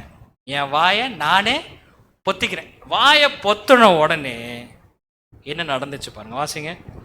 தேவரீர் சகலத்தையும் செய்ய வல்லவர், நீர் செய்ய நினைத்தது தடைபடாது என்பதை அறிந்திருக்கிறேன். அறிவில்லாமல் ஆலோசனையை மறைக்கிற இவன் யார்? ஆகையால் நான் எனக்கு தெரியாததையும் என் புத்திக்கு எட்டாததையும் நான் அறியாததையும் அலப்பினேன் என்கிறேன். தேவனே, எப்படி சும்மா உங்களை போட்டு அலப்புன்னு அலப்பிட்டேன். ரொம்ப சிம்பிள். அப்பவே நான் என்ன பண்ணியிருக்கலாம்? நான் பாவின்னு நான் சொல்லியிருக்கலாம். அதை விட்டுட்டு என் புத்திக்கு எட்டாததையும் அறியாததையும் நான் என்ன பண்ணியிருக்கிறேன்? அலப்புன்னு அலப்பிட்டேன். யோபு 42ஆம் அதிகாரம் வசனம் 5-6. என் காதினால் உம்மை குறித்து கேள்விப்பட்டேன், இப்பொழுதோ என் கண் உம்மை காண்கிறது. ஆகையால் நான் என்னை அருவருத்து தூளிலும் சாம்பலிலும் இருந்து மனஸ்தாபப்படுகிறேன் என்றான். அந்த இடத்துலையும் சொல்றாரு பாருங்க, அந்த இடத்துலையும் நான் தூளிலும் சாம்பலிலும் இருந்து என்ன பண்றேன்? மனஸ்தாபம். சொல்ல முடியுங்களா? எனக்கு உடம்பெல்லாம் நோய் வந்து சீல் வந்து என் பக்கத்தில் வர்றக்க எல்லாரும் தயங்குறாங்க. நாரி போய் கிடக்குறேன். அந்த நாரி போய் கிடக்கிறதுல போய் தேவன் முன்னாடி என்ன சொல்றாருன்னா, இப்போ புரியுது தேவனே, நான் வந்து தப்பு செஞ்சிருக்கிறேன். வருமா அந்த ஹம்பிள்னஸ் வருமா? தேவன் காமிச்சா இதுதான்ப்பா தாழ்மை, தான் தாழ்மை. பாருங்க 42ஆம் அதிகாரம், யோபு 42ஆம் அதிகாரம் 11ஆம் வசனம். அப்பொழுது அவனுடைய எல்லா சகோதரரும் சகோதரிகளும் முன் அவனுக்கு அறிமுகமான அனைவரும் அவனிடத்தில் வந்து அவன் வீட்டிலே அவனோட போஜனம் பண்ணி கர்த்தர் அவன் மேல் வரப்பண்ணின சகல தீங்கின் நிமித்தம் அவனுக்காக அங்கலாய்த்து அவனுக்கு ஆறுதல் சொல்லி அவரவர் ஒவ்வொரு தங்க காசையும் அவரவர் ஒவ்வொரு பொன் ஆபரணத்தையும் அவனுக்கு கொடுத்தார்கள். ஆபரணத்தையும் அவனுக்கு தேவன் இரட்டிப்பாக என்ன பண்ணார் பார்த்தீங்கன்னா, யோபுவை பிளஸ் பண்ணார். என்ன ரீசன்? அந்த ஹம்பிள்னஸ், அந்த ஒரு ஹியூமிலிட்டி. ஸோ ஒருத்தர் ப்ரேயர் பண்ணுறது பார்த்துட்டோம். யார்? எசேக்கியா. ஒருத்தர் ஹியூமிலிட்டி என்ன பண்ணியிருக்காரு? லேர்ன் பண்ணியிருக்காரு. எப்படி? ஆனால் கொஞ்சம் கடினமானது தான், ஆனால் நமக்காக தான் லேர்ன் பண்ணார். ஒருத்தர் ஹியூமிலிட்டியாகவே வாழ்ந்துருக்கிறார். பிறந்ததுல இருந்து சாகிற வரைக்கும் ஒருத்தர் ஹியூமிலிட்டியாகவே வாழ்ந்துருக்கிறார். யாருன்னு கண்டுபிடிச்சுக்கிறவங்களுக்கு ஒரு கிஃப்ட், லேப்டாப் கொடுக்கப்படும். யார் இது? அது என்னோடது இல்லை, ஆனால் மன்னிச்சுங்க. யாரு? Very good. பிறந்ததுல இருந்து சாகிற வரைக்கும் என்னன்னு பார்த்தீங்கன்னா, தாழ்மை தாழ்மை தாழ்மை தாழ்மை தாழ்மை. பிதாவாக தேவன் பார்க்குறாரு, என்னப்பா இப்படி தாழ்ந்து போயிட்டு இருக்கிற? சரி, எது வரைக்கும் தாழ்ந்து போகிறேன்னு பார்க்கலாம் அப்படின்னு பார்த்தா, பிலிப்பியர்ல பவுல் எழுதுறார், சிலுவையின், அதாவது சிலுவையின் மரண பரியந்தம், சாகும்போது கூட என்ன பண்றாரு தெரியுங்க? தாழ்மை காட்டுறார். இந்த தாழ்மை ஒன்று தான் இயேசு கிறிஸ்துவை பிதாவாகிய தேவனுக்கு ஈக்குவலா கொண்டு போய் என்ன பண்ணுச்சுன்னா உட்கார வச்சுது. யாருன்னா நம்முடைய ஆண்டவராகிய இயேசு கிறிஸ்து. Jesus lived in humility. போதும், அதான் சொல்ல பாருங்க. அவர் ஹியூமிலிட்டின்னு நம்ம எப்படி நினைச்சிடக்கூடாதுன்னா, வந்த பின்னாடி அப்படி நினைச்சிடக்கூடாது. என்னதுங்க? வந்த பின்னாடி வர்றதே ஒரு தாழ்மை தான். Come from heaven to earth. Eden தோட்டம் பரிசுத்தமான பூமியில, பாவம் இல்லாத பூமியில லூசிஃபர் கூப்பிட்டு நீ போய் ஆதாம் ஏவாளையும் பார்த்துக்கோன்னு சொன்ன உடனே நான் போய் இந்த பூமிக்கு வர்றதான்னு சொல்லிட்டு என்ன வந்துச்சு? அவனுக்கு மேட்டுமே வந்துச்சு பரிசுத்தமான பூமியில. ஆனா ஆண்டவராக இயேசு கிறிஸ்து இந்த பூமிக்கு வரும்போது பரிசுத்தமாக இருந்துச்சு, பூரா அசுத்தம். அவர் பரலோகத்திலிருந்து இறங்கி வரக்கே ஒரு என்ன வேணும் தெரியுங்களா? ஒரு தாழ்மை வேணும், ஒரு பணிவு வேணும். அவர் இந்த பூமிக்கு மனுஷனா வரும்போது கோடான கோடி தேவதூதர்கள், தேவன் படைச்சது எல்லாமே பார்த்துட்டு இருந்திருக்கும். எப்படி பிதாவாகிய தேவன் மடியில ஒருத்தர் உட்கார்ந்து இருந்தார், இன்னைக்கு மனுஷனா என்ன பண்ணிருக்கிறார் பூமிக்கு? அவர் பிறப்பே அதிசயம். அவர் பிறப்பே அதிசயம்.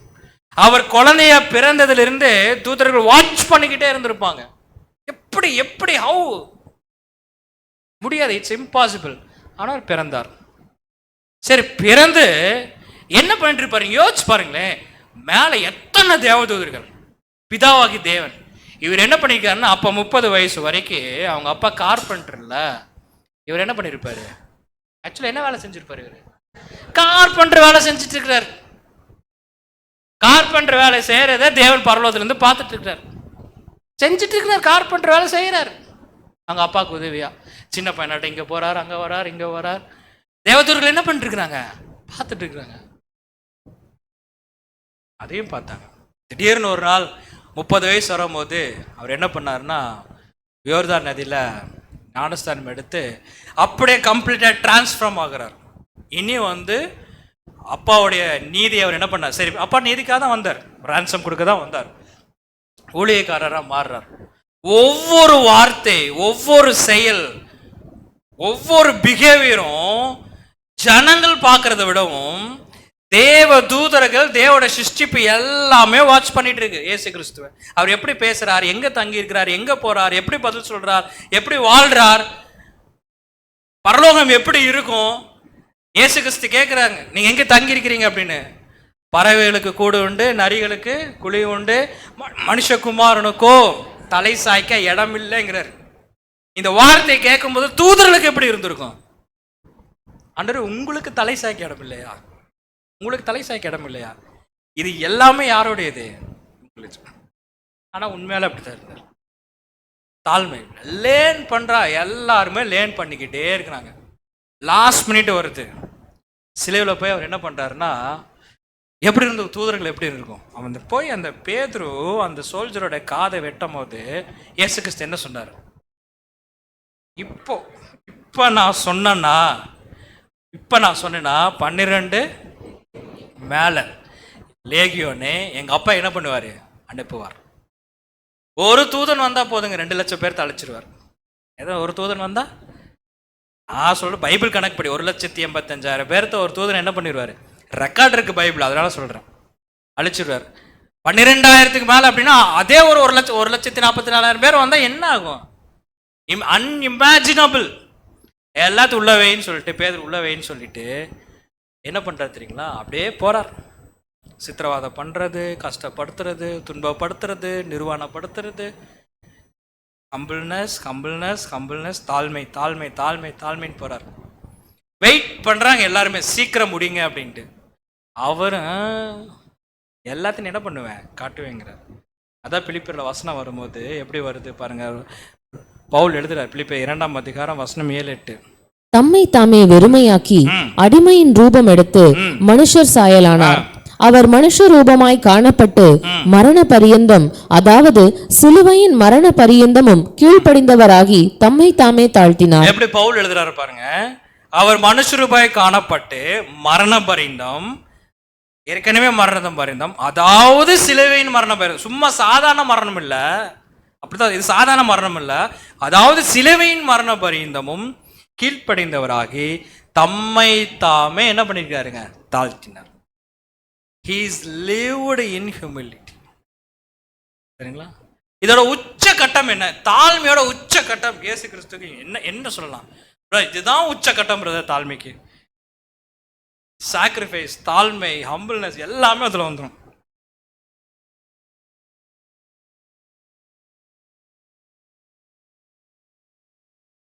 உச்சகட்டம் இதுதான் அவருடைய தாழ்மைக்கு உச்சகட்டம். அப்படிங்கிறது எதை சொல்லலாம்? 30 வருஷம் விட்டுருங்க, பாப்டிஸ்ட்ல இருந்தே போவோம். யோர்தான் நதியில இருந்து ஸ்டார்ட் பண்ணுவோம். இயேசு கிறிஸ்து காமிச்சதுல உச்சபட்சமான ஒரு தாழ்மை. பாதம் கழுவுறது வேற, அதுக்கு மேல ஒண்ணு இருக்கு. அதுக்காக தான் நான் சொல்றேன். அப்ப அதோட மேல ஒண்ணு இருக்கா அப்படின்ட்டு என்ன சொல்ல, நீங்க மைண்டுக்கு ஏதாச்சும் சொல்ற இதுதான் உச்சபட்சம் அப்படின்னு. தேவனை தவறா பேசும்போது தான், தேவன் தவறா பேசும்போது கோவம் வரும்போது தான், அதான் உச்சகட்டமா? அடுத்த ஒரு சப்ஜெக்ட் இருக்கிறாங்க, என்ன டக்குன்னு போகணும். சொல்லுங்க சிஸ்டர். லாஸ்ட் ப்ரேயரா? என்ன ப்ரேயர்? ஓகே, ஓகே போதும், இதோட ஸ்டாப் பண்ண. இல்லை, டைம் என்ன தெரியுங்களா உச்சகட்டம்? மத்தேயு 27ஆம் அதிகாரம் 46ஆம் வசனம். 9ஆம் மணி நேரத்தில் இயேசு 9ஆம் மணி நேரத்தில் இயேசு ஏலி ஏலி லாமா சபக்தானி என்று மிகுந்த சத்தமிட்டு கூப்பிட்டார். எத்தனை வருஷம் பிதாவாகிய தேவன் கூட இயேசு கிறிஸ்து இருந்தார் என்பது நமக்கு தெரியாது. பிதாவாகிய தேவனுடைய அன்பும் இயேசு கிறிஸ்துவோட லவ், அந்த பாண்ட் என்னன்னு நமக்கு தெரியாது. ஏன்னா அன்புக்கு இவர் காரணமானவர், அந்த அன்பை வெளிக்காட்டினவர் இயேசு கிறிஸ்து. த ட்ரூ லவ் அப்படிங்கிறது நமக்கெல்லாம் தெரியல, நம்மளாம் பார்த்ததே இல்லை. ஆக்சுவலாக இதெல்லாம் பார்த்ததே கிடையாது. ஆனால் ட்ரூ லவ் இவங்க 2 பேர் தான் இருக்கு. ஏன் நம்ம பார்த்ததுன்னா நம்மளாம் சின். அந்த உண்மையான அன்பை காட்டக்கூடியதான் இருவர். இப்ப தேவனுடைய நீதிக்காக, அவருடைய சரீரத்துக்காக, அவருடைய தேவன் என்ன பண்றாருன்னா யாரை கைவிடுறாருங்க? இந்த எக்ஸ்பீரியன்ஸ் இயேசு கிறிஸ்துக்கு வந்ததே இல்லை. கரெக்டா? அப்பா கைவிடுவார் அப்படிங்கிற அந்த பெயின், அந்த எக்ஸ்பீரியன்ஸ் வந்ததே இல்லை. அவருடைய லைஃப்ல பார்த்ததே இல்லை. அதுக்கு முன்னாடி அவர் என்னென்னமோ பண்ணிட்டாங்க, நிர்வாணப்படுத்தினாங்க, கண்டுக்கல. அவர் சதையெல்லாம் கிழிச்சாங்க, கண்டுக்கல. ரத்தத்தை எல்லாம் எடுத்தாங்க, கண்டுக்கல. கொட்டினாங்க, துப்புனாங்க, கேவலப்படுத்தினாங்க, எதையுமே அவர் கண்டுக்கல. Nothing hurt him. எதையுமே அவர் கண்டுக்கல. ஆனாலும் இந்த சைடு அவர் என்ன பண்றாரு தெரியுங்களா? டாலரேட் பண்ண முடியல. ஆக்சுவலா அதனால என்ன பண்ண முடியல? டாலரேட் பண்ண முடியல. எப்படி போய் அந்த ஆயக்காரன் வந்து மேலே பார்த்து ஜெபம் பண்ணார், நான் உள்ளுக்குள்ள வரக்கூட தகுதியில் தூரத்துல இருந்து ஜெபம் பண்ணார். எப்படி எசேக்கியா போய் செவுத்து திரும்பி ஜெபம் பண்ணார். எப்படி யோபு இதோ நான் வாயை பொத்துக்கிறேன்னு சொன்னார்ல யோபு, அதே மாதிரி இயேசு கிறிஸ்து சொல்றார், அப்பா என்னை நீங்க ஏன்பா கைவிட்டீங்க அப்படின்னு. வாசிங்க. அதற்கு என் தேவனே ஏன் என்னை கைவிட்டீர் என்று அர்த்தமாம். ஏன்பா கைவிட்டீங்க? ஏழு லாமா சபக்தான். என்ன ஒரு தாழ்மைக்குள்ள, என்ன ஒரு இதுக்குள்ள பண்ணாரு பாருங்க. எபிரேயர் 5ஆம் அதிகாரம் வசனம் 7-8. அவர் மாம்சத்தில் இருந்த நாட்களில் தம்மை மரணத்தினின்று ரட்சிக்க வல்லமை உள்ளவரை நோக்கி பலத்த சத்தத்தோடும் கரெக்டா? பலத்த சத்தம். எசேக்கியா எப்படி பண்ணார்? மிகுந்த கண்ணீரோடும். எசேக்கியா பண்ணும்போது மிகுந்த கண்ணீரோடும். ஆண்டவராகிய இயேசு கிறிஸ்து பாரு பலத்த சத்தத்தோடும். இதுக்குள்ள எல்லாமே ஹியூமிலிட்டி, தாழ்மை இருக்கு. வாசிங்க. பலத்த சத்தத்தோடும் கண்ணீரோடும் விண்ணப்பம் பண்ணி. அப்ப நான் சொன்னேன் பாத்தீங்களா, தேவன் முன்னாடி ஒருத்தர் ஜெபம் பண்றார் அப்படின்னா it's not should be a lips prayer. போய் தேவன் முன்னாடி முழங்கால் படுகின்ற பொழுது நம்ம கண்களில் இருந்து தண்ணீர் வருது என்றால் அதுதான் உண்மை. தேவன் முன்னாடி நம்ம முழங்கால் படுகின்ற பொழுது நம்ம கண்ணில் இருந்து தண்ணீர் வரலைன்னு வச்சுங்களேன், திஸ் இஸ் நாட் ட்ரூ. ஏன் நான் நாட் ட்ரூன்னு சொல்றேன்னா, அப்போ நம்ம இருதயம் பேசல, சொல்றது பண்ணலாம், இருதயம் பேசல. எது பேசுதுன்னா நம்முடைய அறிவு, வாய் தான் பேசுது, இருதயம் பேசல. இருதயம் பேசிச்சுன்னா கண்ணீர் தான் வெளியே வரும். வாசிங்க. கண்ணீரோடும் விண்ணப்பம் பண்ணி வேண்டுதல் செய்து தமக்கு உண்டான பயபக்தி நிமித்தம் கேட்கப்பட்டு அவர் குமாரனாய் இருந்தும் பட்ட பாடுகளினாலே கீழ்ப்படிதலை கற்றுக்கொண்டு பட்ட பாடுகளினாலே கீழ்ப்படிதலை கற்றுக்கொண்டு. தி மோஸ்ட் பெயின்ஃபுல் டைம், 33 வருஷ வாழ்க்கையில தாங்க முடியாத ஒரு பெயின். இந்த பெயினை யாரும் அனுபவிக்க முடியாத ஒரு வேதனையை இயேசு கிறிஸ்து அனுபவிச்சார் என்றால் அது எந்த சமயம்னா பிதாவாகிய தேவன் இயேசு கிறிஸ்துவை கையிடுகின்ற பொழுதுதான். அதையும் அவர் என்ன பண்ணார் தெரியுங்களா? அக்செப்ட் பண்ணார். அதையும் அக்செப்ட் பண்ணார் அவர். சரிங்க, பாருங்க, ஒரு இப்படியெல்லாம் செஞ்ச பின்னாதான் தேவன் அவருக்கு மிகப்பெரிய ஒரு ஆசீர்வாதத்தை அவர் கொடுத்தார். எப்படி 5ஆம் அதிகாரம் 9ஆம் வசனம். தாம் பூரணரான பின்பு தமக்கு கீழ்ப்படுகிற யாவரும் நித்திய ரட்சிப்பை அடைவதற்கு காரணராகி. பாருங்க, நித்திய ரட்சிப்பை அடைவதற்கு காரணம். இந்த ஹம்பிள்னஸ் தான் அவர் என்ன பண்ணிருக்காருன்னா உயர்த்தி இருக்கு. அன்பான சகோதரர், 2 விதமான குரூப் பீப்புள் இருக்கிறாங்க. இப்ப பாடத்தோட முடிவுக்குள்ள வந்துட்டோம். அந்த 2 விதமான குரூப் பீப்புளோட மைண்டும் யாருக்குள்ள இருக்கு? நமக்குள்ள தான் இருக்கு. நம்ம பரிசேயனா, நான் ஆயக்காரனா என்பதை நான் தான் என்ன பண்ணுவேன்? டிசைட் பண்ண வேணும். வெளியே யாரும் டிசைட் பண்ண மாட்டாங்க, நான் தான் டிசைட் பண்ண வேணும். பாருங்க, அவர் ஆயக்காரரோடும் பாவிகளோடும் போஜனம் பண்ணுகிறதே வேத பாருகிறோம் பரிசேயரும் கண்டு. அப்படின்னா என்னன்னா, நான் ஆயக்காரனா, நான் பரிசேயனா? ஆயக்காரன் வெளிப்படையாக என்ன பண்ண மாட்டான்னா செய்ய மாட்டான். No outwards, only inwards. நம்ம எப்பவுமே நம்ம மைண்டுக்குள்ள என்ன வேணும் அப்படின்னு பார்த்தோன்னா, எங்கிட்ட சின் இருக்கு, எங்கிட்ட பாவம் இருக்கு, இன்னும் பர்ஃபெக்ட் ஆகல. நம்மளுடைய ஹம்பிள்னஸ் ஒரு குவாலிட்டி உள்ளதா இருக்கணும், ஒரு குவாலிட்டி உள்ளதா இருக்கணும். இப்போ ஹம்பிள்னஸ் குவாலிட்டி உள்ளனா தேவன்கிட்ட மட்டும்தான் அப்படி ஜெபம் பண்ண போட்டு நினைக்கிறீங்களா? இல்லை, இல்லவே கிடையாது. நம்முடைய தாழ்மை எங்கேருந்து ஸ்டார்ட் ஆகும் தெரியுங்களா? ஒரு சின்ன எக்ஸாம்பிள் சொல்கிறேன். இப்போ நான் இருக்கிறேன், சுரேஷ் பிரதர் இருக்கார். நான் சொல்கிறப்ப நான் இருக்கிறேன், சுரேஷ் பிரதர். சுரேஷ் பிரதரை பார்த்து என் பிரதரை பார்த்ததுனால உண்மையாலே மகிழ்ச்சி, நான் மகிழ்ச்சி படுறேன். நான் தேவனுக்கு நான் ஸ்தோத்திரம் சொல்கிறேன்னு சொல்லிட்டு நான் சொல்கிற அந்த ஒரு ஸ்தோத்திரம் உண்மையாக இருந்துச்சுன்னா இட்ஸ் அ ஹியூமிலிட்டி. நான் சொல்கிற புரிஞ்சுதான்? நான் சொல்கிற ஒரு ஸ்தோத்திரம் இட்ஸ் அ ட்ரூ அப்படின்னா அது ஹியூமிலிட்டி, அது தாழ்மை. சும்மா பேருக்கு வணக்கம் சொல்கிறேன், அது ட்ரூ இல்லை. நான் சொல்கிறேன், தட்ஸ் நாட் ட்ரூ. என் சகோதரனை பார்க்கும்போது, என் சகோதரனை பார்க்கும்போது உண்மையாக நான் நேசிக்கிறேன்னா, ட்ரூவாக இருக்கிறேன்னா, பியூராக இருக்கா, அந்த ஹார்ட் உண்மையா, அந்த தாட் உண்மையா? தாழ்மை. இதுதான் தேவன் கேட்குறாரு. இதுக்காக ஐயோ சப்ஜெக்ட் எடுத்துட்டா பிறன்னு சொல்லிட்டு இப்போ வீட்டில் கதவை சேர்த்துட்டு ஓன்னு அழுகக்கூடாது. தேவன்ட்ட அதிக விண்ணப்பத்தோடும் அதிக கண்ணீரோடும் இப்படி தான் ஜெபம் பண்ணாங்க ஒரே ஓன்னு வச்சு தட்டிடுவாங்க. ஐயோ ஏதோ ஆகிப்போச்சு, நம்மளே தட்டி கூப்பிட்டுருவாங்க. அதனால் அது கான்செப்ட் இல்லை. ட்ரூ, உண்மை. நான் சொல்ல போனால் உண்மை. என் பிரதர் பார்க்கும்போது, என் சிஸ்டரை பார்க்கும்போது, எக்லிஷியாவில் இருக்கும்போது, எக்லிஷியா வேலை செய்யும் போது, ஜபம் செய்யும் போது, சப்ஜெக்ட் எடுக்கும் போது, பாட்டு பாடும்போது, ஐடி ஒர்க் பண்ணும் போது, ஒருத்தர் பேசும்போது, பழகும் போது, ட்ரூ ட்ரூ ட்ரூ ட்ரூ உண்மை. அந்த உண்மை எப்படி வரும்னா, நான் தாழ்ந்து போனாமல் என்ன வராது, உண்மை வர. நான் கொஞ்சம் ப்ரைடு வந்துருச்சுன்னு வச்சுக்கலேன், அந்த ட்ரூ என்ன தெரியுங்களா, மறைஞ்சிரும். நீதிமொழிகள் 111ஆம் அதிகாரம் 2ஆம் வசனம். அகந்தை வந்தால் லட்சியம் வரும், தாழ்ந்த சிந்தை உள்ளவர்களிடத்தில் ஞானம் உண்டு. தாழ்ந்த சிந்தை உள்ளவரிடத்தில் தான் என்ன உண்டுங்க, ஞானம். அப்போ நம்ம தாழ்மையா இருக்கோம், நம்மளுடைய தாழ்மை குவாலிட்டியா இருக்கோம்னா என்ன பண்ணணும்னா ரொம்ப ரொம்ப சிம்பிள். நான் இனிமேல் நான் செய்கின்ற எல்லா காரியமும் உண்மை உள்ளதா இருந்தாலே அது போதுமானது. சார் எப்படி சம்மரி கொடுக்குறாரு அப்படின்னா, ஃபர்ஸ்ட் பாயிண்ட் தாழ்மையா இருங்க. என்ன பண்ணுங்க, ஃபர்ஸ்ட் பாயிண்ட் முதல்ல தாழ்மையா இருங்க.